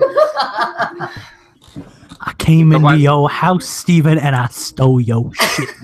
Congratulations on stealing the one Donkey Kong I never finished. I guessed I it. hate that game so bad. I love it, but I still haven't finished Yeah, it. but he also stole I your thought- point too. I thought there's no way in hell it's going to be Donkey Kong because Steve hasn't guessed it yet. But I said it like I'm like, it can't be Donkey Kong. As soon as I heard that melody come in, I'm like, shit, that's Donkey Kong. That's David Wise, but which one? Is this the water thing, Yeah, I tried to. Eugene? This is the Forest Folly. I tried to pick some obscure ones. Here's another one. No, that's not obscure. I have the complete soundtrack to this, by the way, Steve. Anyone else who wants it? It's really good, actually. And Yeah, I probably want it. not I hate that to game. not to nitpick here while we're supposed to be playing Nintendo's, but I actually thought it was more fun than the first Donkey Kong Country Returns. That was the Me one that I too. found kind of boring. You are both wrong. Next game. Video is so awful, Steve. I don't know. I can't even read your. I assume that's your Twitter handle because it's just a jumble of pixels. Oh, because I had to turn my video down because I was having issues today. I can see it okay. Okay, maybe it's just me. Next song. All right. Here comes the next one. Again, I think this is going to be tough, but let's give it a go. Ooh, that's kind of loud, isn't it? Is that too loud? Yeah.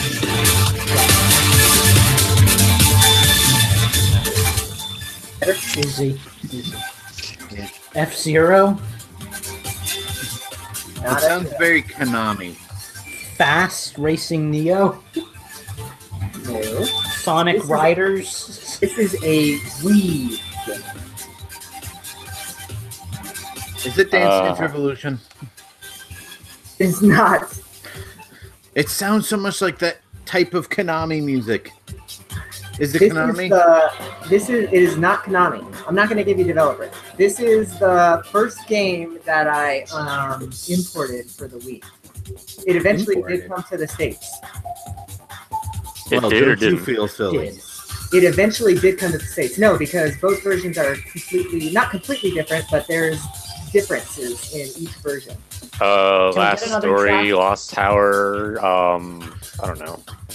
We'll get another track and maybe an aspirin. I will give you one of the two. Don't headbang, kids. God, He's not at our age. good though. How is this not Konami? This is a... I don't want to give you that. Mario and Sonic at the Olympics. No. Okay, this game featured online play. Phantasy Star Online for Nintendo Wii. Nope. Instead of the Wii game? It was a Wii game. Damn. Well, if they're different, it's not Bomberman, so there goes that. All right, here comes your next track, and then your next hint as well. Okay, so this game was a fighting game. I know. I can see the game in my head. This does sound familiar. This isn't Tatsunoko versus Capcom, is it? This guy. I almost used this a couple of weeks ago, too. Very well done, Justin. Justin and I are in knew a he had fight. Justin and I are in a fight for our lives here. And Mike has a goose egg. You really like pointing that out, don't you? Well, because we thought he was going to sweep this one. That's also true, but I still believe in him. He can take second place right after me. I know. No, he's just going to sweep the last, 4 rounds and kill us. Okay. It's okay. It's okay, Lucas. I'm used to not coming first. Oh, God. Next song, please. Oh, God. Okay. So this next track comes in courtesy of Minus64. Thank you, Minus, for submitting that track. Again, if you would like to submit tracks for us to play on Nintendo's, just join our Patreon. It is only $2 away, so join that $2 tier and you can join the fun. So here comes in the next track. It's going to be tough. I don't think anybody's going to get it. I'm going to get it. That seems to be the trend. You guys have only missed one. Final Fantasy something? No. Sounds like boat tie. Not Hawk Tie. This is a SNES title. Illusion of Gaia. No. NES? Chrono Trigger. A boy and his SNES. blob. Is it a role-playing game?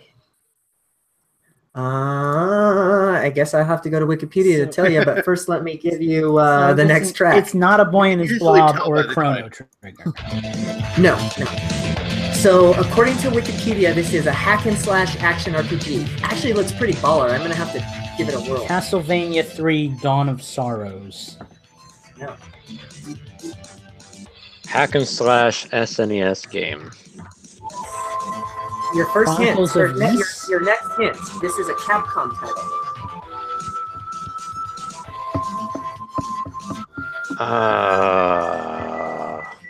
It also appeared on arcade, according to Wikipedia. Sunset Riders? No. Fuck. This game was a part of the Capcom Classics Collection 2. Doesn't help me. Clearly, we're big Capcom fans here. Well, they make so many games. Right? Now. Especially back then. Yeah. Alright, here's the next one. I really like this music, though, by the way. This definitely sounds Capcom. Doesn't sound familiar. No, Okay. it doesn't. I want to say it sounds Mega Man-y, but I know it's not. Not Mega Man. Mega Man-y? It's not the Puerto Rican version of Mega Man. Wouldn't that be Mega Mono? Mega Man. No, this one's a little baby, so it's Mega Man-y. It's a little baby running around and goes. Okay, We so have no idea what this is. We're just vamping at this I'm point. gonna read you the description according to Wikipedia. Blank is a 1991 side-scrolling hack-and-slash video game by Capcom that allows players to choose from 5 characters in order to travel through the Kingdom of Malice and defeat the monsters that have taken over, as well as their leader, the Red Dragon Gilgus. Next track. Wait, what was the name of the boss? Gilgus. Gilgus. Yeah, Why does that sound so familiar? Probably sounds like Gilgus. All right, y'all. I like that your games are so obscure that you can just read us the bio. I know. You could probably tell us the title at this point and we wouldn't be able to guess it. Right. That's about right. Man. All right, y'all. I think we're gonna call it on this one. No. Do you have another track or anything? No, this is the last one, y'all. This one is called King of Dragons. Never heard of it. I guess it's Jon Snow or something. I don't know. Alright, let's see. We are going to move on to our next track. These are some hard suggestions. For real. Thank you for your suggestion, Michael. It was a tough one. Alright, next track. How's volume? Adequate. All right. Turn it up just a tick. I'm guessing. I mean, I can't hear you telling me the name of the game, but I but would have already guessed it. Yeah, nobody's guessed it yet, if that was what you asked, Justin. Harvest Moon. Harvest Moon for the Game Boy. Harvest Moon 1, 2, 3, 4. Harvest Moon Friends of Mineral Town. Harvest Moon Moon Factory 1, 2, 3, 4. Stardew Valley. For those of you sake, just give. All right, those of Lucas you gets the listening at point. home. For those listening at home, you missed Eugene's perfect poker face. With the moment Lucas said Harvest Moon, he gets this giant grin on his face. Like, I'm holding 4 aces. Which Harvest Moon was it? You didn't actually guess it in all of that. This is actually Harvest Moon 64. Okay. Oh my god! Wait, The one you didn't even I guess forgot it? existed. I even got Friends of Mineral Town. Oh, goodness gracious. Right. I don't know how you got that so quick, but I guess I shouldn't be Sounds like surprised. Harvest Moon. Yeah. I'm freaking what have we been playing Stardew Valley all week? So like I figured maybe you went there. And I did. Oh, I did. All right. I've got a couple more tracks for y'all. This one's going to be, well, I don't know. I think I've actually heard at least one of you say that you've played this game before, so it might be a giveaway, but let's find out. Here comes the next track.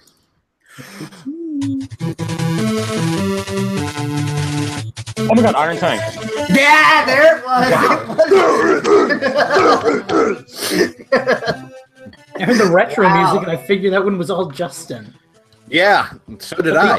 No, the youngest member of the crew gets it. I think, so. Dude, that was my favorite NES game for like 2 years straight, man. What is it again? Iron Tank. It's really good. It's a really good game. Like Cool, when I man. learned how to read, I liked that game even more. I didn't know how to read. Like I thought you got to like rescue people and like turn on your comms and shit. People are like, "Help me!" I'm like, "What are they saying? I don't know what to do. Can I shoot them?"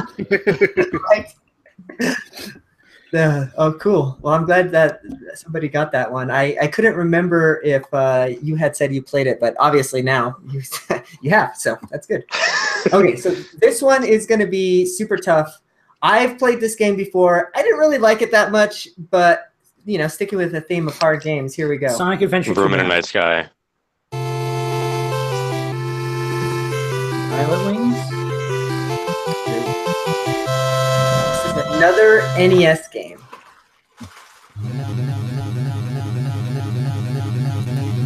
What is that sound familiar? Little Samson. Not Little Samson. One of these days it will be. Never I'll been. be here. Okay, that's getting rating. Let's go to the next one. Okay, so let's start with the hints, I guess. So I already told you that this is an NES game. That was it's just like a little ditty. No, This getting game, into it. this game also appeared on the arcade. What's the cat keeps Hubert? jumping on the back of your chair? Yeah, Well, that's not Hubert. not Q-Bert. Nope. Unless Cooper got heavy metal all of a sudden or something. This game was developed and published by, oh god, I don't even know how to pronounce that. Tekka. Oh, Tekka. It is Wait. a vertically scrolling shooter. Is it Tekka Tag Tournament 2? Not Twin B, is it? It's not Twin Bees. It's the only Is it, top down to 1942, 1943. Radius? Not Gradius. Nope. You guys are kind of in the right wheelhouse here. Oh yeah, it's a fucking top-down shooter. Like Zaxxon? From Not Zaxxon, no. that was Sega. That would never appear on a Nintendo system. All these things? I wasn't born yet. This game I was had Zaxxon on my ColecoVision. Actually appeared on the Virtual Console. This isn't like Opa Opa, is it? No. That was against Sega. This was one of the very few arcade games that appeared on the Virtual Console. What was the name of the developer? Tekka. Yeah, like you said. All right, I got one more track, y'all. I'm distracted by your cat. Wait, shooting games. Shooting games on the NES. Fuck. This music is awful. Wasn't there some game called like Carnival something? It is not Carnival Games. No, like Summer Carnival Carnival or games. something like that. There may have been, but this is not that. Fuck. Is it like Burger Time? Burger Time Space Adventures. At this point, I'm naming games that I think are from that time period. All right, guys, that is gonna do it with this one, I think. So I guess I could have given you a kind of a bigger hint. This company eventually merged, and then they formed the company Tecmo. But this game is called, Is it Tecmo Bowl? is called Star Force. Oh, Star Force. The game we all played that one. Yeah, that gem. Oh, I mean, that game does sound familiar though. Last week, we all had a Star Force party. We all played the Star Force together. And yeah, You that's got that one? I did. That one. I did. Yeah, nobody got that one. No, I didn't hear Okay. it. Hey, you listeners at home, don't tell him I didn't really get it. Okay, who got that one? Nobody. Nobody. I like how he believed me over all of you, though. I didn't hear anybody else. I just heard you. Your lie was the loudest, Mr. Trump. Fake news. Okay, I've got 2 more games. What's the score count, by the way? Right now we have a score of Lucas 3, Justin 2, Mike 1. So there's still a chance. So you're saying there's a chance. Yes. That Of is what beating I'm me. Steven, I'm counting on you to make a guess soon. I'm He counting missed on me the to, Donkey Kong one. What's left? I'm counting on me to stay awake at this point. I don't think I've heard you talk once since we started Nintendo. I've laughed a couple times.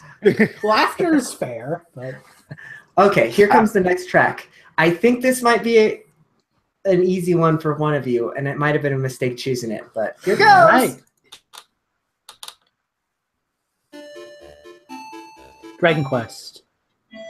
Dragon Quest 3, Dragon Quest Monsters, Dragon Quest 2, Dragon Quest 1, Damn. Dragon Quest 64, Wow. Dragon Quest. I got the answer before Lucas. Dragon Quest. I have a bigger dick. I don't know. Dragon Warrior. It technically is Dragon Warrior, Dragon Warrior Monsters, but I'm gonna. Oh, come on. Well done. I knew I shouldn't have picked this track. I was like, That was, as soon as you said it was a mistake, I'm like, okay, well, I'm leading in points, so it has to be something I know. I should pay attention. Because it wouldn't be a mistake if it was a game Mike had played. And I was just like, oh, there's still a chance. And Eugene's like, yeah, there's a chance. Like, no, there's not. I'm just going to hand this one to Lucas. Pokemon game I liked more than Pokemon. Like, come on, man, that's my jam. all right. Well, Lucas has officially won Nintendo's, but I do have one more track. It was saved for the tiebreaker track. Might as well play it anyways. But again, I feel as if I made a mistake picking this track. Oh God. Okay, so can you Sonic Adventure 2 Battle. mute Lucas for 10 seconds? Give me a head start. Here we go. Not me. Why do I know this? This isn't Fantasy Life, is it? It's not Fantasy Life. I know I know this. Come on, Steve. Everybody has a point but you, Steve. Why do I know this? That's okay.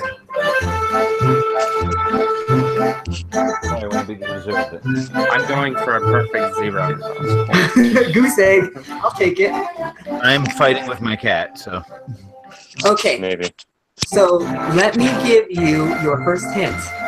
I'm not going to give you the developer because that would give it away, I think. But it was published by 3 different publishers in each region. So in North America, it was published by Xseed. In Japan, it was published by Marvelous. And in Europe, it was published by Rising Star Games. I've never heard of any of those I companies. really want a second track. Really bad. I'm going to give you a second track. Oh my God! Look at it. I like Your that. My cat house is looks like freaking how out I feel. in the chat, just like you're freaking out. All right, here's the next one.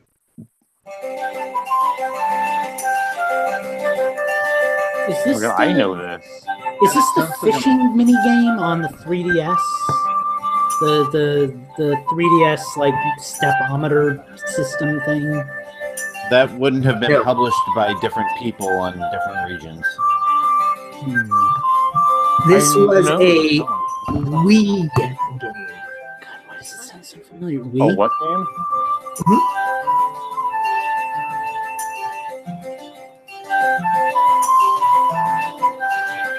I love that it's eating you guys away. This It's killing me because I know I feel like I've played this or I've heard all the music. All right, here is your next track.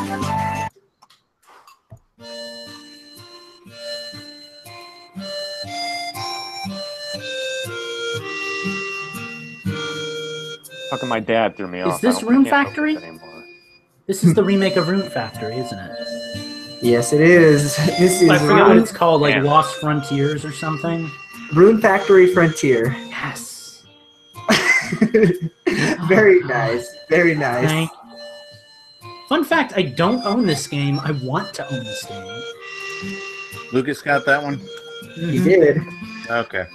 Can you see the look of disappointment on everyone else's face? So I was gonna try to guess, but like my fucking dad walks in after that damn game and like starts talking to me, and I'm like, I can't fucking focus, and now I just don't even want to. I just can't. gave up.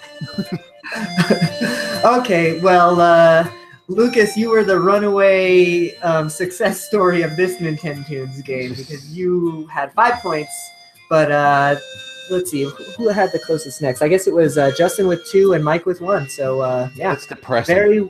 Very well done, Lucas. You. I feel like a Pokemon champion. I'm Yes. in second place with 2. That's just... I am the Steve of the week. Yep. No, You even out Steve. That should be an award, the Steve of the Week award. Yeah, Mike and that that's because he wasn't even there, or like how does that work? Okay, guys. Well, we're gonna take a break, and we'll be right back with listener questions. So we'll see you then.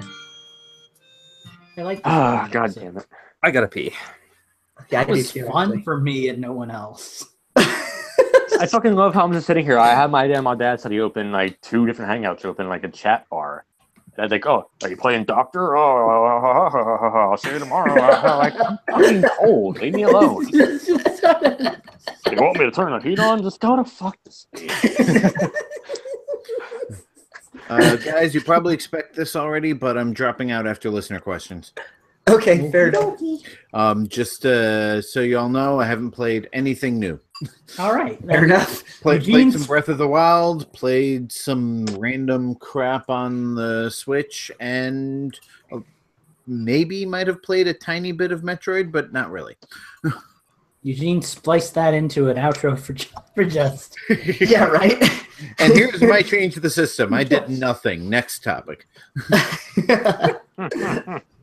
It's all right. I have plenty of games and stories, so I'll just take over your slot then. I'll take mine and yours. Yeah, I feel like Mike's got like 3 months worth of change to catch up on. I feel like Right, this is going to be a heavy change the system for us. Maybe I'm wrong, but I mean, I've only gotten like 3. Realized the DLC for Zelda's going to be coming out in a couple of months. oh, that'll be nice. A month. Not even that long. Yeah, because like the Amiibo come out next month. I thought it was Okay. September for a second. Yeah, I know it's hard. Fucking. Right? Almost November. Yeah, We are more than halfway through this month. yeah, that's scary and Secret depressing. special guest Infendo person. Yes, ladies and gentlemen, Melissa. No. Hi. Oh my god! She's real. They said, "Oh my God, she's real." What? Well, And here I thought Justin just kidnapped 2 kids every day. Like, I don't know what he said, but something about kidnapping 2 kids. My goodness. Yeah, that's about the gist. Should I be stopping Winnie from drinking your milk? Is Steve putting on a cape? I hope Are you so. done? Is Steve becoming a superhero? No, it's a blanket. I'm freezing. I'm telling you guys. I think I'm getting sick. God, Steve, got a Super snuggie. Pika Man, Super Pika Man. All right, well, let's get right into listener questions here. So if you guys could open up your show notes. Hang on. I got a crackle. So Justin's going to read the questions, right? Yes. At least one of them. I can read both if you want. Yeah, might as well. We'll start the timer for this section like we normally do, and then we'll just hit them both. So Okay, I'm done crackling. okay. Wait, So was Mike, it an actual crackle, or was it just something that was crackling? I can't see. I'm looking at the show notes. it's crack-a-lacking, bro. it wouldn't be an Infendo radio without Mike eating cookies. I'll tell you what. It's not even me, bitch. It's me. It was me, granola bar? Steve, the whole time. See, Mike, that's what you get for blaming me about that Twitter thing earlier. Oh no, fuck out of here. You know, No. Mike, our special guest listener, who Okay, you know what? Hold on. I'm gonna crackle too now. Hold on. So we're gonna bring Phantom and Minus in for the sound effects break, or are we just gonna go ahead with listener questions? I think we're about to start the show. Probably. Yeah, let's go. Justin, Sorry, Justin, guys. whenever you're ready to bring us into reader questions, you can bring us in, and then we'll be ready when you are. All right. Welcome back to Infendo Radio. This is Justin, and this is the. Do we have a name for the reader questions block, or is it just reader questions? Question block. Question block. Question block. Thank you, Lucas. This is the question block. Infendo question block. Do we have a sound effect? Give me a sound effect. I don't have one, but I can. Thanks, Eugene. Thanks for editing that in post. Yeah, let's just go with that. Shh. All right. So our first question comes from minus 60. Well, prefers minus. Whatever. What a long name. And his question is, what are your thoughts on the idea of a Switch DX, quotation marks, DX coming out in a few years, having maybe twice the memory, a Tegra 2 chip, and removing the black bezel around the Switch, effectively changing it to a 1080p in handheld? These are all, of course, speculative. Those are some ideas I've heard floating around the internet. Would you fork up another $150 to $200 for that upgrade? What price would be your breaking point? Love to hear all your thoughts. I think if that does come out, it'll be more than that. Unfortunately, if it comes out at $150 to $200, I'll buy two probably. Well, assuming, I think he means $150 to $200 more, so like $450. Oh, that would make maybe another. they would let you upgrade, but they probably wouldn't. I just got to say, it's probably like Xbox One X and whatnot, that sort of deal. Honestly, I kind of hate it when systems have like a better version that you're then expected to buy, like with the new 3DS. Like I like my new 3DS, but I don't like that there's games that you can only get if you have the new 3DS. I don't even mind that. I just hate the fact that it existed, so it was necessary. Well, I'd kind of honestly like the fact that you talk about like having a Tegra 2 or a Tegra 3 chip, if that's even a thing yet, is that like, then maybe that game could handle a game like Red Dead Redemption 2, and maybe that could come out to the Switch, but only like a quarter of Switch owners could buy it because they'd all have like the Switch DX, Right. I'd almost rather just have my Switch be a Switch. It's a powerful enough system for what it does right now. And then maybe in another like 5 or 6 years, start talking about a sequel system. I don't really like the upgraded systems as much, personally. Yeah, I mean, I think that I mean, this is kind of we'll see how the PlayStation and Xbox do this year and see if there's enough of a market share to make it even worth Nintendo doing the same thing. I don't think the new 3DS panned out very well, but with the new 2DS XL out, maybe they're starting to see increased returns on that. Personally, if Nintendo's going to release another Switch, I think the wise thing for them to do is to make basically an all portable Switch with, instead of having the detachable Joy-Cons, they're just kind of like hardwired onto the system. And so it's basically like a giant Game Boy Advance or something like that, where you can't plug it into a TV and do all of that, but for maybe $100 less than the standard Switch model, you can have one that's only portable and serve that market who aren't interested in hooking it up to their TV. So like kind of like that 2DS market. Yeah. That would make sense. I guess it doesn't do anything to interest me, but I mean, I guess I get it technically. If this Switch, going back to his question, if the Switch DX does come out, the only way that I would get it, well, who am I kidding? I'll probably get it anyways. But what would entice me to get it the more would be if there were like exclusive games that only run on that that system, right? Right, and it'd have to be a killer app, Yeah, and that wouldn't even incite me. That would just mandate me to get it, and I don't want to be mandated to get a new console. That's where I am. If the next Zelda game requires an upgrade to the Switch, that might be a must-buy sort of thing. But you'd be feeling I don't foresee Nintendo doing that. Well, you'd be feeling like you kind of got ripped off with that, and kind of the same way that like the Wii U was around for 4 years or whatever, and then they were like, "Hey, Wii U's bombing. Let's sell the Switch." Like the Switch is doing well. to be forced to upgrade to something just so you could start playing the latest and greatest like that early.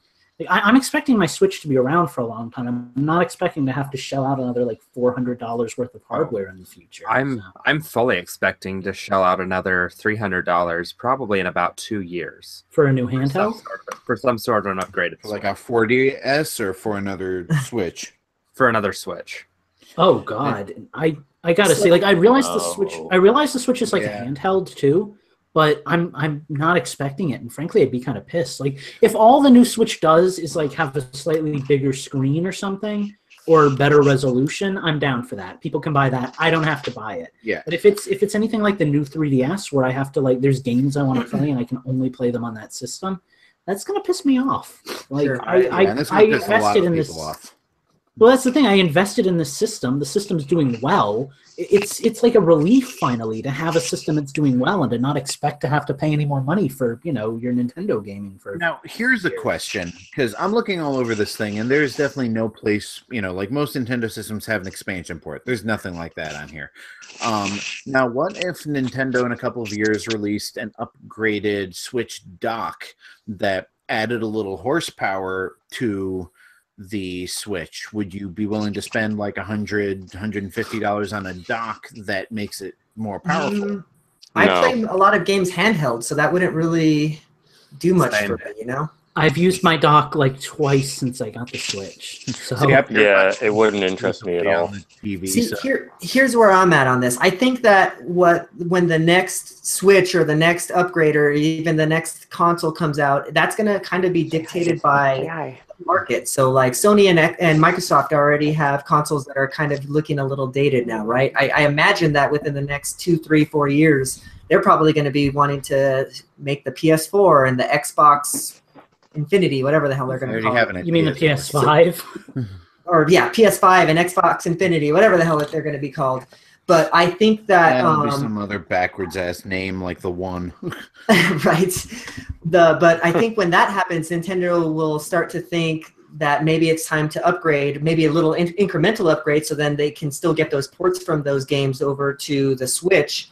But I don't know, maybe at that point it'll be time for just a brand new system as well. So we'll see how that goes. But yeah, thank you, Minus, for your question. We appreciate it. Justin, why don't you read the next one? Half of us had nothing to say about that. Well, everybody should have something to say about this. Phantom asks, what is your favorite Nintendo system and why? Oh, that's not a fair question. I have two answers for this question. Think about this one for a minute. So if anybody has an immediate answer, I say we all just do this one at a time and we let one person vamp. Okay, well, I'll go first because I already have my answer for this. I've kind of been thinking about it, and I have two answers because I'm a cheater. So my real answer is the Super Nintendo because I still, I don't know, maybe it's just nostalgia, but I think a lot of my very favorite games of all time are on that console. So you have your Mario World, you have your Link to the Past, you have my Illusion of Gaia. I mean, there's just so many classics on that console. I mean, Chrono Trigger, you know, like there's just so much there to play, something for everybody. So I would have to say the SNES is probably, for me, my favorite Nintendo system. My cheater answer, though, is the Wii, only because you can homebrew the shit out of it and put the SNES on it. And it's actually a really good homebrew system if you haven't. Infendo does not condone illegally modifying your Nintendo system. Stay tuned for Change the System, where we talk about all the modded games on emulators we done been playing. Stay tuned for Change the System, where we literally change the system into something different. So yeah, those are my two answers. Vamp. I think that the Wii, I still have it hooked up for a reason because, like I said, I still have all my great games on there. But in addition to that, I have some cool emulators like the SNES and NES that I can just pop in anytime that I want. So. Okay, well, I'll take next, I guess, unless somebody else is dying to go. I'll go after you because I'm ready. Okay, right now, and this is going to be kind of a cop-out answer, I guess, but right now my favorite system is my Switch. Like, I can't stop playing my Switch. It's my favorite handheld, it's my favorite console, it's the only system I want to play. I wish everything I owned was on the Switch, because it's freaking beautiful. It's like the best handheld I've ever had. I can play it wherever I want. It fits in my giant ass parachute pocket, which is amazing. I was amazed. I was able to get mine in my pocket, my cargo pants pockets too last week. Yeah. I'm like, oh my god, it is portable. If you detach the Joy-Cons, it's incredibly portable. But I mean, I love it. I love the games that have come out on it. They feel so much more unique and original and like fresh to what Nintendo's supposed to be. If I can't choose modern system, then I think I would probably have to say my favorite system. See, this is hard. I like the SNES because it was the first system that I was really old enough to remember playing, and the graphics are beautiful. I love pixel art. I always kind of felt like 3D gaming was a little subdued. The N64 was around when I was like 8 years old, and that has some of, in my opinion, the best games on it while doing it at the time. And the GameCube was like the first system that I actually bought my own games for. So I don't know how I could answer it if not for the Switch. I might go with Eugene and say the Super Nintendo, but honestly, I think if I was trapped on like a desert island with one system, I'd want my GameCube. At least then I could have Melee and Sunshine and Pokemon Coliseum and all that cool jazz. So yeah, that's pretty much what I got. Yeah, Switch. All right. Unfortunately, I kind of have cat fight. That would make no sense to anybody who's listening to the production. That's fine. We will leave it that way. My favorite system is the cat fight. Cat Fight 64. Successor to the Virtual Boy, the Cat Fight was a limited release console. My favorite system is kind of in between. I think the one that's going to top out is going to be the N64. For the same reason Eugene went with SNES, I have the best memories of just late night GoldenEye, Mario Kart, No Mercy, multiplayer matches. Everything. Yeah, everything. Just like there were so many revolutions in that generation. It was exciting. 4 controller ports, all everything. Conker's Bad Fur Day multiplayer. If you ever have the chance to get Conker's Bad Fur Day on the N64 and a bunch of friends together, that game probably has the best multiplayer of that generation. But I also kind of want to throw in GameCube, and I was thinking about this when Lucas mentioned it, because every great game for the N64 was improved on the GameCube. Like graphically, the capabilities of it, plus it still had the 4 controller ports and all that. Not Glover. No, not Glover. Glover deserved to have a either. sequel. But I think if I had to choose between GameCube and N64, I'd go with the N64. Sure. I can see that too. I had a lot of memories now that you brought that up with the Nintendo 64, simply because it was designed that way to just get a big group of people together and play games. That was really those awesome. Early Mario Party games, especially when you play at 100 rolls and the game takes 3 hours and everybody's just ready to choke each other by the end of it. Right. You are right that the best Mario Party games were all on N64. That's a fair point. I don't know. Mario Party 4 is like tied for my favorite with Mario Party 3. So that's up for debate. 4 and 5 were both decent, but like 2 and 3 especially, were just really good. So Steve, what's your favorite Nintendo system? So for me, I actually have to go with the Switch. I've been a multi-console user. I've been a multi-console user for years and years. The Switch is the first time where I've ever not wanted to play another console. I put my 3DS down when I got my Switch. I got rid of my PlayStation Plus subscription after almost 6 years. When I got the Switch is the reason I'm into some online multiplayer games now. Just the amount of time I logged into the Switch, Breath of the Wild. Like, it just, for me, the only acceptable answer has to be the Switch, just because of the amount of time I spend playing it. So, and that's I kind of like what Lucas was touching on, and you as well, Steve. Like we said it time and time again, but I just only want to play my Switch now these days. I want all of my games to be on the Switch, and so yeah, that makes Exactly. sense. Yeah. I didn't play Doom on the PlayStation 4. I plan on finishing it on the Switch.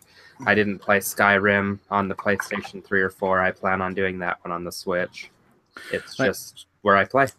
Yeah, like when we were talking about Cuphead last week, like I have no interest in playing Cuphead unless it comes out on the Switch, because the ability to just pick up the system and sit there on the couch and play it in high definition is just it really is kind of a game changer. Yeah, it's a game-changing system for me. It is really, and it was my fear, it's really kind of made all of my other systems obsolete to me. Like, I cannot go back and play Wii U.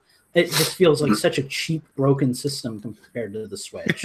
The 3DS is okay, but every time I play it, I'm like, oh, I have to play my 3DS. Like, yeah, I felt that when I was playing Metroid, even though I love that game, but I just wanted it on Switch. I'm going to miss the stereoscopic 3D once that's gone, though. Sure. Yeah, I agree with that. Cool. Well, Mike, what is your favorite console and why? Oh, don't even need to think about it. The Nintendo 64, like full stop. Nice. The GameCube's a close second because like the games that we just said, like Mario, Sunshine, and fucking Melee and Star Fox and Double Dash. I mean, I don't care if y'all hate Star Fox. It's still like one of my favorite games. Well, But, see, you said that, and I was thinking Assault, so it's all good. So was I I need to finish that game one of these days. Hey, I didn't specify which game, so either one you want to pick from. But no, like 64 was the like second console I ever played. I played Kirby's Adventure on the NES first, and then I played Mario 64 after that.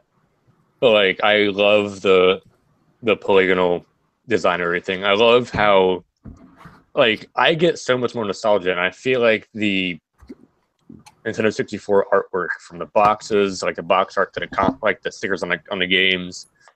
Like those are like so well done to me. I love that 1990s style, like early computer technology artwork that they do, like the really rough 3D shit they have.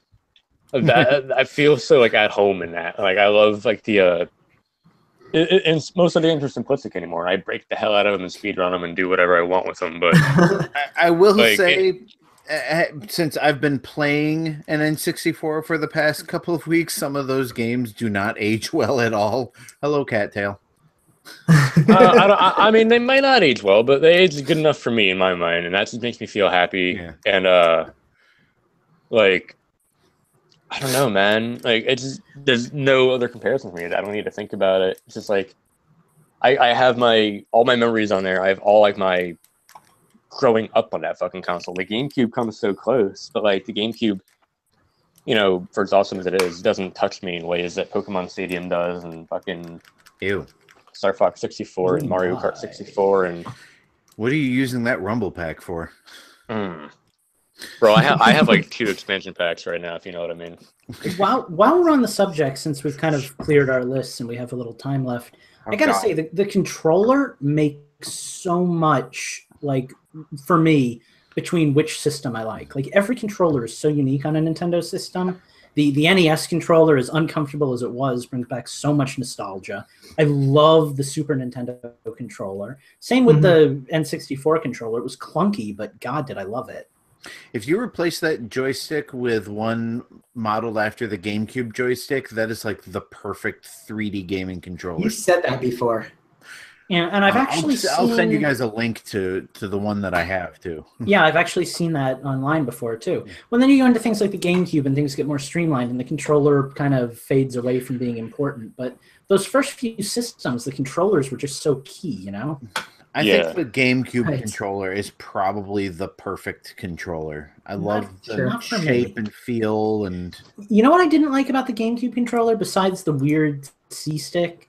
I wasn't a huge fan of the R and L buttons, and I know that sounds incredibly picky, but the way they kind of like snapped when you clicked them down, I much prefer like a secondary function. Like you were supposed to be able to analog it down and then click it for the second function. I understand that, but it just never felt right to me when I was playing that system. It always felt off. Sure. I don't know. I'm not with you on that one. There was such a huge range of motion that you couldn't quick tap it. Right. But like, this. Okay, I guess we're done. Well, did you want to make your last point on your? Oh, I was gonna say like everyone's hyping up the Switch. Like the Switch is like third dead stop. Like if I could have the 64, like if Nintendo and the world like never got out of that 64 style like graphic design and art style, but I could have my Switch, I could take this wherever the fuck I wanted to go, and I have these pop out controllers and it's nice ass screens. I can play polygonal games on it. Like, yeah, that would be like number one, like no doubt. But like, I don't know, man. Something about all this stuff that we have now feels so like not like real in a way. If that makes sense, you know? I think part of it is just that, you know, as we've grown up, we miss... I think this is the case. As we've grown up, we miss, you know, what it used to be like. Because the N64 was such a simple, like, happy system for us when we were, like, 7 years old, you know? But I feel like kids that grow up today are probably going to look back on the Switch and be like, God, remember when games looked old like the Switch? That was the bomb, or whatever they're saying. And like, right. Cool. All right. Well, that was it for the question block. Thank you again for those of you who were submitting questions. You can submit questions too by visiting us at infendo.com, or actually patreon.com/infendoradio. Okay, so let's move into change the system. Justin, I know you probably have to leave either now or soon. So do you want to say your goodbyes or whatever you got to get going? Yeah, I mean, just the quick rundown. I've played some Breath of the Wild. I've futzed around on my Switch. I'm playing my retro review game for Halloween, and I think I may have put about 5 minutes into Metroid. So that's my gaming week. Follow me on Twitter at InfendoJustin. All of my gaming information is there if you want to send me a friend request for any of those systems. And if you're into Disney World stuff, check out utilidork.com. Cool. Well, we'll see you next week, Justin. Have a good rest of your evening. Good night, all. Cool. So, Mike, I feel as if we would be doing you wrong if we didn't let you lead us into change the system, since you probably have like a laundry list of games. Oh man, I have stories. I have backlogs. I have backwash. Well, let's get it rolling. Your timer has started. Let's get it. Oh, I have a timer. Oh fuck. I've got 3 weeks. How much of a timer do I have? 3 weeks. But I've been gone. Since I've been gone, I've gotten like a lot of stuff. But like obviously I haven't played as much as I would hope. I mean, I've played Minecraft periodically. Since I left, I've picked up Dragon Ball Xenoverse 2. I picked up Splatoon 2 finally. Oh my god. Yeah. I picked up what else? Oh, you have Splatoon? Just in time to lose your first Splatfest by not playing. Yeah, I couldn't fucking play a damn game because I didn't fucking have my game. But that's right. And I got Golf Story, and I think that's all I've gotten on my Switch. But Golf Story is really fucking fun. That's like the people keep saying, "Oh, it's Mario Golf, but better." Like, yeah, pretty much. That's that like. Damn it! I have too many games already. Mike, is there multiplayer with Golf Story? Because I would enjoy there is like the story is not multiplayer. However, there is like couch co-op for that. There might be online at some point. I'm not sure. I haven't really read anything about it, but like the story is one player, but there is multiplayer, like fun 2-player golf off if that's your thing. But I'm playing Dragon Ball. I'm addicted to fucking Xenoverse 2. I really wish I wasn't, but I am. And so good. And like I keep saying, like I have the same problems with Xenoverse 2 as I had Xenoverse 1. Some of them aren't as bad. Like some of them are better. Like the writing in this game is something like the translations and the grammar. It's not as fucking broken as it was in the first game. What does bother me though is like they have the same like they use a lot of the same audio, which I understand. It's a lot of script to redo, but like they also use the same models and stuff. So like one of the first quests you do, you fight Raditz, you fight all the people and that stuff. Yep. And then Gohan pops out and you fight Gohan.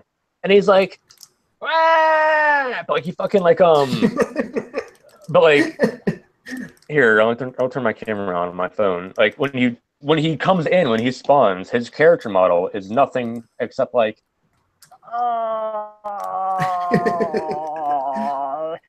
you hurt my daddy.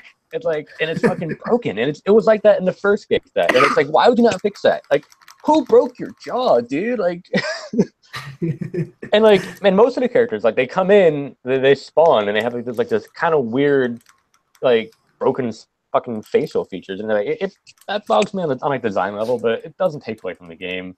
I'm just nitpicky. But like this game has a lot more like open features you can do, like a lot more fun stuff. I still don't Have care you guys about trucks. played with the motion control stuff yet? No, Looks God, I refuse. way too gimmicky. Like Yeah. I would have that too. I would have played it with motion. We're losing Eugene. Oh, good. It's not just me because No. I had my camera on. I didn't know if that was me or not. Yeah, I was thinking the same. But like with Xenoverse, like I would play motion controls if I didn't play Dragon Ball Z Budokai Tenkaichi on the Wii, and like all the special moves in that game are fucking like waggle in the arms and shit, and like that just made me feel like a fucking idiot. And I was like, no, I can't do it, can't do it. But I played Minecraft a lot, and I come last week. When I lost my games because I went down to my brother's house to babysit his kids while he was out flying and his wife was at work. So I brought all my games because I bought a little carrying case, which was broken when I bought it. Fucking Walmart was going to give me a 25% off discount. I got like a 2% discount. Fucking Walmart. Tried to fight it, they didn't care. They didn't care. They're like, nope, this is what we're going to price you. I'm like, why the fuck did you tell me? Anyway, so I took all my shit down there and left all my games there. I walked out of their house because I wanted to get here for last week's episode, and I missed it, and I didn't grab my games. But last week I played Minecraft with my niece because she wanted to play Minecraft. I love my nephews and my nieces. They're great kids. My niece is a bit of a sore loser when it comes to video games and stuff, and games and competitions in general sometimes. So she gets upset. So we played Minecraft. She wanted to try the glide mode. Never tried it before. I've done glide once with Lucas, so we did it. God. And automatically, like I'm trying to teach her how to play, and like automatically, like my instinct kicks in. Okay, down is up is down. Let's start gliding. And I nail things, and she's crashing everywhere. And like, no one's teaching me what to do. I can't play this. No one's teaching me. And I'm like, I'm trying to teach her as she's yelling at me, and she's losing. She gives up. She's like, I want to play this game. So we start playing like the throwing snowballs at people shit. That was fun for like 5 minutes until she lost again. So what I am doing, I said, okay, I'm gonna spawn us in the Super Mario world in Minecraft, so you can run around, explore that, have fun, and we walk around. I'm flying around, and I find Luigi. I blow up half of his face. Oh God! Oh my God! I broke that girl's soul. Like I dismantled her like inner conscience and like reality of life. She freaked out, man. Like she's like, and remember, this level is huge. There's so much Mario stuff. And I broke one character, like one giant statue. She's like, "You broke Mario. I'm never gonna play this again. You ruined it for me. I wanted to explore the game." And she's like screaming at me, and I'm like, "I did one thing." She's like, "I don't want to play it. You ruined it." How old is this girl? She'll be 9 next year. That explains a lot. Oh yeah, okay. Sure. I should have prefaced that. Okay, my one nephew's 15. One's not 15, like 13.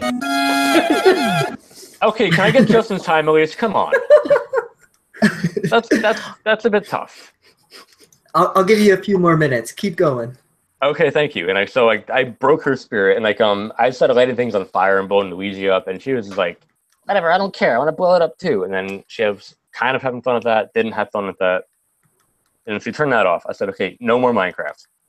She saw Splatoon 2. I'm not sure she knew what it was or not. She said, I want to play that. I looked at her and I just calmly said to her, we can't play that. But why not? It doesn't have multiplayer. And I'm just like, and I remember being in my fucking tiki mask house months ago. Y'all remember that shit? And fucking, I was having a fucking argument on Twitter with people because like, oh, Splatoon 2 doesn't need single player or a couch co-op. I'm like, yeah, it does, and this is why. Like, right. Like, and then my buddy comes over the other day. He's like, oh, you got Splatoon 2? Let's play that. I'm like, got no couch co-op, bro. We can't play multiplayer. Like, it's annoying. Like the fact that they emphasize multiplayer but don't do that pisses me off. Mm-hmm. Speaking of that friend, Phantom had a copy of Monster Hunter that he didn't need. So I took it and I gave it to my friend. And I got him into it.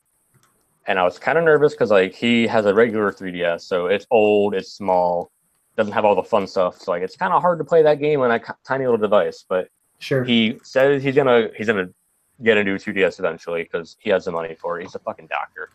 So like he got the game. He actually opened it up with me. I helped him create a character. He loved to create a character. He loved that. He was in that shit for an hour. And then he made his character. We were walking around, and he actually was actually starting to enjoy it. Like I had to teach him how to do stuff and like hand holding him a lot. And there's no guidebook for fucking Generations. There's no like actual strategy guide. Like the one I always like the one you go on Google hype it up. It's some fucking unfinished like plagiarized book for like $9. It gets some kind of plagiarized shit. I'm like, no, I'm not gonna give you that. Just talk to me. So then I got him into Monster Hunter. He really enjoyed that. It was pretty fun, and he started playing it over the weekend. He had more fun with it. Gonna play it until I get him next Monday, and then Golf Story is fun. Dragon Ball is fun. ARMS is fun. Puyo Post is fun. Vaccine's good. Monster Hunter great, and I'm done. Okay, fuck it. That was fun. All right. Well, who Come wants back to talk next about week for some part games 2. that they've been playing? I haven't been playing much, so I can jump in here if you guys want. Otherwise, feel free. So I challenge somebody who's listening to the podcast version of this, the produced version, put that last section on ×2 and see how that sounds. Steve, why don't you tell us what you've been playing? You're already talking here. I haven't heard you in like 3 hours. I know. Sorry, everybody. I'm really not feeling great tonight, but I didn't want to not do the show. So yeah. I played a shitload of Splatoon this weekend for Splatfest. I picked Team Vampire like as soon as you could. I got my shirt. I had my shirt leveled up. Everybody but me. Right off the bat. I got 2 of the abilities that make it so you can get your special faster. So I got all kinds of specials during Splatfest. Ooh. That was a nice shirt. I need to try and get one of my regular shirts to be just like that because that was fun. Got all the way up to King rank for Splatfest, which I've never done before. We did. Who all was playing team battles with us that first night? My friend Emily, Phantom, you and me. Okay, I was gonna say because that was fun, and then I did some solo matches the following morning. I played a little bit of Minecraft this week, not very much. And I actually think that's all I played. The majority of the games I've been playing this week was Splatoon. I played a lot of Splatoon too. That spot was actually pretty fun. I did not make it to Queen rank. I was so close, but that's okay. Did you guys both make it to King or wait? No, you're a Queen, right? Aren't you, Lucas? Yeah, I'm a Queen. No, I played. Well, it's Steve's turn, but real quick. Well, no, you're fine. That was all I played. Oh, and yeah, I'll go again in a sec. Go ahead, Lucas. Well, I was just going to throw in there. I did play Splatoon. I mostly played with them in the group. Tried to do a little bit of solo. Didn't really get into it. Kind of lost my edge and just gave up at champion. So, sure. So the other game I've been playing a lot is Pokemon, hence the hat. I've been trying to get those stupid Ash Hat Pikachus that you can get with the Pikachu 20 code, which reminds me, Lucas, you need to do that tonight. Is it my turn? Yeah. Yeah, this is the Kalos cap or whatever. Cool. But basically, for the last several weeks, they've been doing this distribution where you can get an Ash Hat Pikachu from one of the different regions. But you can only get one per version. And so since I've only got 2 versions of the game, that meant I could only get 2, right? Wrong. I went to go boot up my copy of Sun to get the second one and realized that I had never even started Sun since I got it last year. So I played long enough to get to the part where you can deposit into your box and got the distribution, downloaded it, and started the game over. It takes about 42 minutes for me to get to that point in the game. Sure. So I've just been resetting my game and uploading the Pokemon to the bank each time. Lucas has been helping me with this project. He'll have gotten 2 of them for me, and then I'm just going to make a couple copies of the team. So yeah, so that's the only other thing I've been playing. Did you get you said that you got all those codes or whatever for the Pokemon or whatever? Did you have to like go to like 5 different GameStops or whatever to get the different codes, or you got the hookup? For Marshadow, I forgot they're doing the Marshadow distribution right now too. I got one what was I went into GameStop for something, I don't remember what, and I got one. And then on my way home from work, the second day they were doing them, I just stopped and got a second one for Lucas. And then I found myself at GameStop a third time this week and ended up getting a code for Mike. So, yeah, I mean, I'm not going out of my way to get them, but if I happen to stop in and I know of someone that needs one, then I'll just pick one up for him type deal. That makes sense. So, yeah, if you want one, Eugene, I'll probably wind up at GameStop this weekend again. I get paid on Friday, so. Right? Payday, go to GameStop. Exactly. That's funny. All right, cool. Well, Lucas, you want to jump in next and talk about the games you've been playing? I guess so. Not really a whole lot to report, actually. I've been playing a lot, but it's mostly just been stuff that you already heard about last week. Xenoverse. Holy crap. I really like Dragon Ball Xenoverse, too. I don't Dragon Ball, but I like this game a lot. I'm very much enjoying it. So that's really cool. I'm having a lot of fun with that. I feel like maybe I'm enjoying it more because it's all fresh and new to me and I don't have anything to compare it to. Like when I think Dragon Ball, I think stupid, shouting at people, anime nonsense anyway. So like when they act stupid and they're shouting at people and it's nonsensical, I'm like, yeah, Dragon Ball. Like that's why I never watched it as a kid. But like it's fine. I'm having a good time. I'm finally getting to the point in the story, which is like the 3 episodes I watched, which involved Boo and Goten and Trunks fusing into Gotenks. So I'm looking forward to seeing that because that's like the one thing I remember from the show. So that'll be kind of cool. Short of that, I have been playing, I've been playing a lot of ARMS. That's mostly just been today though. Because me and Mike jumped on yesterday and he showed me ARMS got that update. So I'm going badge hungry in that game. Like I want to 100% this game, like for real this time. So that's the goal right now, is to get as far as I can in ARMS. I've been playing Stardew Valley. I still like it. It's not like my favorite game, but it's a good game to jump into when I'm not feeling competitive or high-strung or wanting to like bash people's skulls in as a Super Saiyan. Unless that's when, unless there's slimes. So actually, I think it was Phantom, because Phantom's been the big Stardew guy. He taught me that you can make like a slime like hatchery. Like you can actually like farm slimes. Yeah, you can. I just unlocked the item, but I don't have a battery cell or something. You can turn 100 slime balls into a slime egg, and I think you can actually like hatch a slime. So like, I want to farm slimes because I don't have any animals yet. I'm about half as far along as everybody else in the group chat or in the Discord. I put about 15 hours into it. I'm just getting into winter now. I'm in like the 3rd, 4th day of winter. I just kind of feel like I haven't really lived much in this game. In Rune Factory 4, I'd met all the characters. I put a lot of time and energy into like meeting everyone and like, starting interactions with people and going out on adventures and stuff. In this game, it's more or less just been like I farm and then I go to sleep and I wait for the next day so I can farm again. So I don't know. I'm kind of hoping I'll get more into it again soon, but we'll see. I kind of feel like the competitive aspect is kind of lost on me now that I'm so far behind.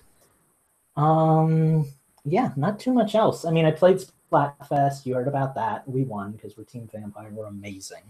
Yeah. I helped Steve build a pyramid in Minecraft, so that kind of got me back into Minecraft for a little bit. I kind of did some finishing touches on my castle. But yeah, not too much else to report, really. I'm kind of going into like game hibernation for a while, kind of waiting for Pokemon, so that'll probably be my next, like super excitement moment. But up until then, not too much else to report. So that's my life. We will be doing a Pokemon episode too right after launch, by the way. We damn well better be. I'm planning on like that Saturday night. I don't care if I have to do it by myself. We're doing a Pokemon episode. I want that. The day it comes out, I'm getting my fucking microphone set up and I'm going in. We're doing it that day. See, I'm thinking, but does it come out during the daytime or does it come out at midnight on Friday? Midnight on Thursday. Oh, midnight on Thursday, so we can do a Friday show. Cool, yeah, because for those of you who didn't listen to us before, we met Steve actually through a podcast on our kind of sister site, but not really, Nintendo Fever, where we all kind of like migrated from during the Great Transition, and it was the first time I met Steve was about a year ago today, actually a year and a month ago, actually 11 months ago. Yeah. And we met through a Pokemon podcast. We did one the day it launched, then we did another one like a month or whatever after. And I'm kind of wanting to have that experience again. So I think we're going to be doing that. That's going to be it'll be great. It'll be a Looking forward special to it. non-numbered episode. Plus, you might get to hear Mike host a podcast because he was our host for the last one. So And it's I'm kind of hosting bizarre. that too. And then it'll be Eugene fun. bans us from doing it on Infendo, and we have to go rogue and do it on another site. I'm gonna go post it on Nintendo Fever again. Oh, I'm gonna go- sure they'd yeah. let us do it. They're desperate for content. Oh, I'll ask Holly to let me do that thing that her and Matt did, like do a random like rogue podcast and post it somewhere. Well, like, Right. I gotta say, I'm not that interested in the game itself. Like, I love Pokemon, and I'm looking forward to playing new Pokemon. I've never really liked the whole sequel idea that they did with Black 2 and White 2. I'm mostly interested in getting this game for the podcasting. Like Yeah, me for too. that, I'm trying to recreate the experience I had at that midnight launch last year. You know, and I'm hopeful that I'll be able to do all of what happened last time, like over again. I'm excited for that. Yes, me I'll too. tell you what, you two just need to come to Utah and we'll go to the midnight together. We'll do the podcast live from the mall. It'll be a good time. Right. Why do we have to go to So- Utah, though? Why can't we either go to sunny Florida or gloomy but Because- still rather normal Pennsylvania? Because you Yeah, guys right? need to see snow. And Mormons. Bro, I have snow everywhere. It's fucking Pennsylvania. Or alternatively, you guys could come down here and see sun in November. It's kind of cool. That would be weird. We Yeah. have sun in November, but it's cold as shit here still. So Gets we into don't like want to Hey. sit in New Mexico. down here. Eugene, before you talk about your games real quick, I promised somebody I would shout them out, like because I mentioned them on the Infendo Twitter last week. And you're out of time. No, but no. So a buddy of mine that I've known for like at least 10 years, if not more now, back when MySpace was a thing. My buddy Frank, who lives in Philadelphia, he's working on a game. He's doing a little game development now after thinking about it for so long. If anyone here has ever heard of the game called I think it's like a ZZT or whatever, like an old like random like point and click like DOS like ASCII style game and shit. Well, he's working on like a spiritual like successor of that called like the Town of XYZ, and it's like pretty faithful to what it used to be, like game wise. And I tweeted it about on the Infendo Twitter last week. If you guys want to look at it more, please go follow him on Twitter at Frank0127 because Awesome. the dude's making good quality game singular, and you know it's nice to see like people coming up, and what a better place to shout him out than restarting up growing podcast. And you said that it's on itch.io, right? You can actually download a demo right now. Yeah, And that's like the hub for like indie game development. So that's super cool. That's cool. Like itch.io. yeah, Lucas, you would know about that, Lucas. Sick. I Like, have a game on itch.io that I made at a game jam that's not that great, but it was still kind of interesting. We made it in like an hour. But but that's the thing. So yeah, go to itch.io, I guess, and search for what was it called? Town of XYZ. Yeah, the Kingdom of XYZ. That's what it's called. That's cool. Or you can just go on like our Twitter from like a week ago and find the link because Mike posted it too. Yep. So Right. Okay, Eugene, you can go now. I'm sorry. No, it's cool. I don't got much anyway, so that's fine. So much of my play actually mirrors a lot of what Lucas was playing. So I played a lot of Splatoon. I played a lot of Stardew Valley. I didn't play as much ARMS as you guys have, apparently. I did boot it up for about an hour and a half last night. Kind of. Actually, that was the first time I had actually used Lollipop, so that was kind of interesting. So, I love her so much. She's like my new main. Oh, really? Oh, I really no. like she's just Ribbon Girl with better shielding. Like I love it. Yeah, I haven't played against you guys in like months, so I'm afraid to do that again. I fear that I'm gonna be outclassed, but maybe I'll sneak in a few hours of practice time and I'll put in some matches with y'all. But yeah, played a little bit of ARMS. Splatoon really dominated my weekend because of the Splatfest. That was really fun. I had a good time. I actually didn't get to play with the Infendo crew much, or actually at all. I played at the same time as you guys were playing, but we never actually had enough to form like a 4-man team. So, it is what it is. What else did we did I get to play? Gosh, I think that's really it. Yeah, I didn't have a lot of gaming time this weekend. Anytime that I was gaming, I was either playing Stardew Valley or Splatoon. So that's that. I kind of feel like wild proposal here, but if we could get some gaming sessions together now that the Switch has little like highlight reel button power, like we can actually start like posting some of our gameplay to Twitter in short bursts. Like this is the moment where Mike screwed everyone over with that bomb in the final lap of Rainbow Road, or this is the part where Lucas killed Eugene without losing a single hit point. Like, I don't know. That would happen probably. That could actually be 6 times where Mike hit me with a bomb. I think we should try to start I think we should try to start playing together more often, because that would be fun. And I think that if we did, I think we should start saving some highlight reels and just having that be a thing. I'm down. It's just a capture button away now. Yeah, I love it. That's like my Christmas present. I'm so happy that that's a thing. Sure, it's actually really awesome. Well, cool. So, I think that's been it for the week, y'all. We had a longer show than last week anyways. I think last week was pretty short, but this week we have Mike back, so we're glad to have him. We're going to have him back next week. Mike, since you've graduated, you've graduated from guest this week. I guess if you show up next week, you can be co-host again. I thought you meant like he graduated from school, and I was like, what? I missed it? Like, he didn't tell me? I was actually really pissed at both of you for that.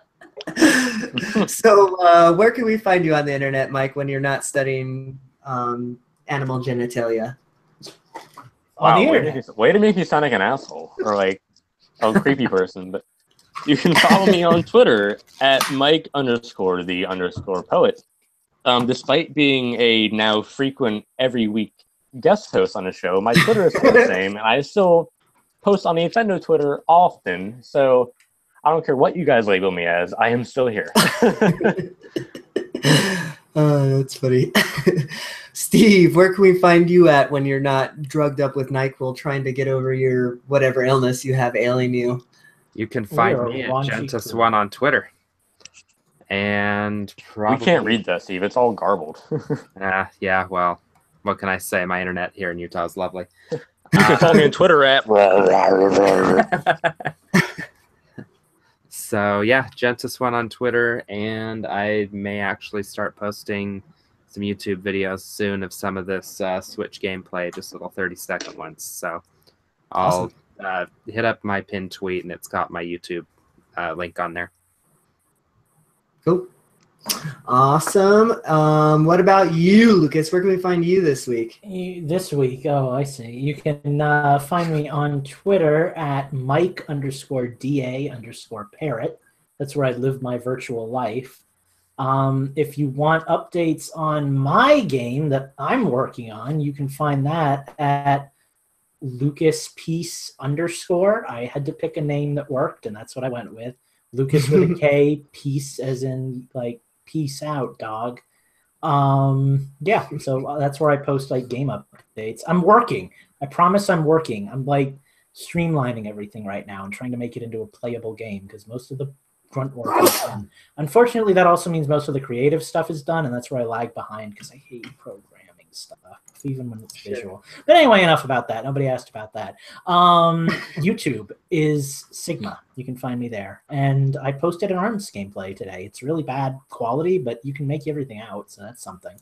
And I guess now you can just start following me on Twitter and getting all my gameplay there, too. So that's a thing. That's me. That's my life. Love you all. You're my favorites. Nice. So, Eugene, where can we find you when you're all drugged, when you are always all drugged up? Well, on NyQuil. Dude, NyQuil is great. It knocks you out, man. That stuff is wonderful. Well, you can find everything that we're doing online at infendo.com. Don't forget to check out our Patreon, which is patreon.com/InfendoRadio. thank you for all of our patrons. We really appreciate you.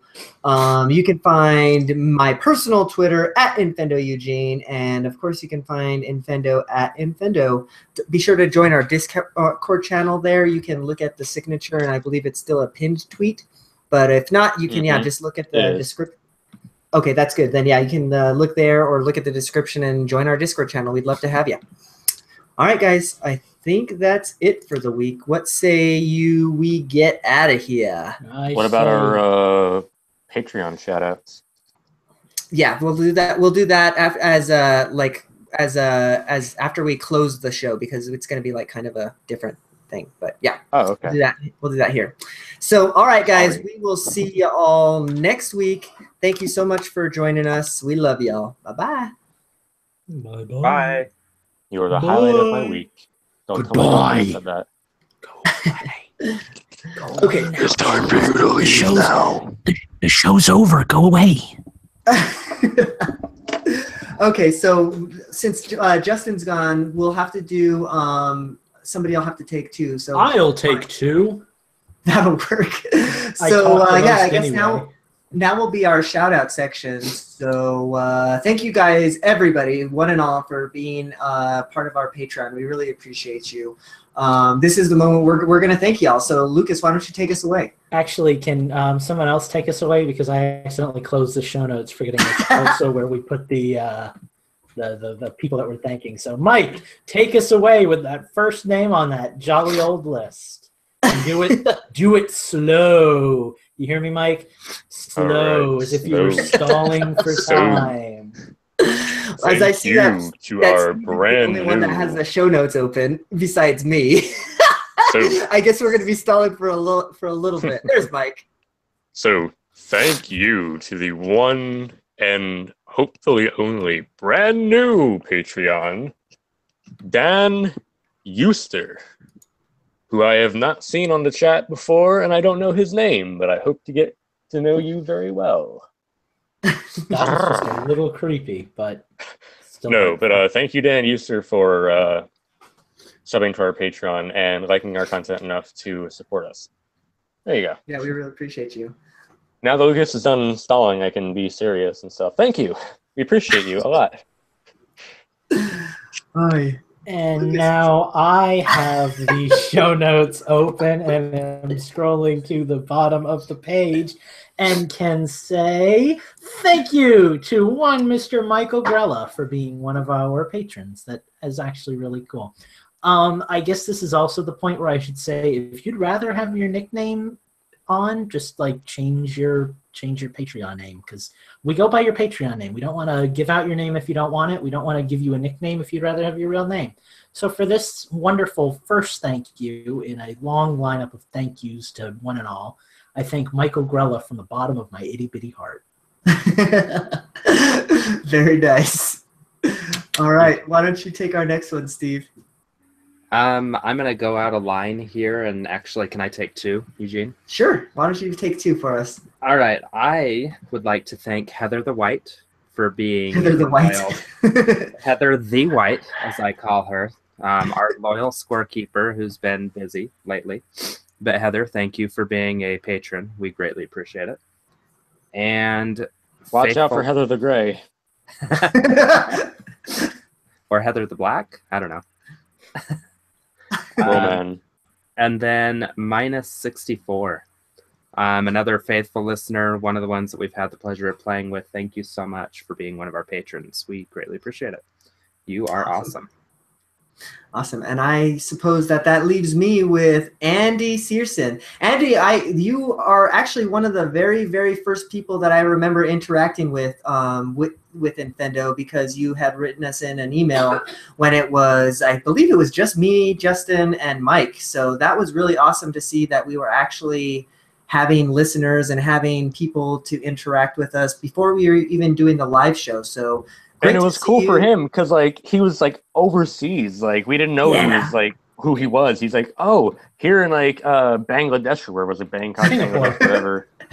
Like Singapore. Singapore. There we go. Yeah. Well, and I assumed that I don't know. I just assumed that he would be a native to Singapore, but when we actually got to talk to him, I think he had like a British accent, right? Mhm. So Yeah. I feel like there's a story there, and I want to know more. But that would be kind of creepy because you listen to us on a podcast, and that should be the line that's drawn. But I do agree. You were one of the first listeners I met, and I think you're really cool. So. Awesome. So thank you guys very, very much for contributing to our Patreon this month. It was great first month. We appreciate it. We are going to continue to deliver the content as it were. So thank you again for just joining us. It's really going to help us out. I know that it might not seem like a lot to everybody, but even the little amount of money that you can give would really go a long way for us. I mean, we've talked about this before, but Mike is going through school, so he can use some extra money. Lucas is working 2 jobs and still not making very much because of it. So every little dollar can help everybody. I'm basically an indentured servant, like except I don't get free housing. Is the subtlety there? So, all right, guys. Well, that concludes our thank you section. Thank you very much again. If you want to be a patron, just like these beautiful, beautiful people, just go to patreon.com/Infendo Radio, as little as $1 a month, and you can be our patron. All right. Thank you again.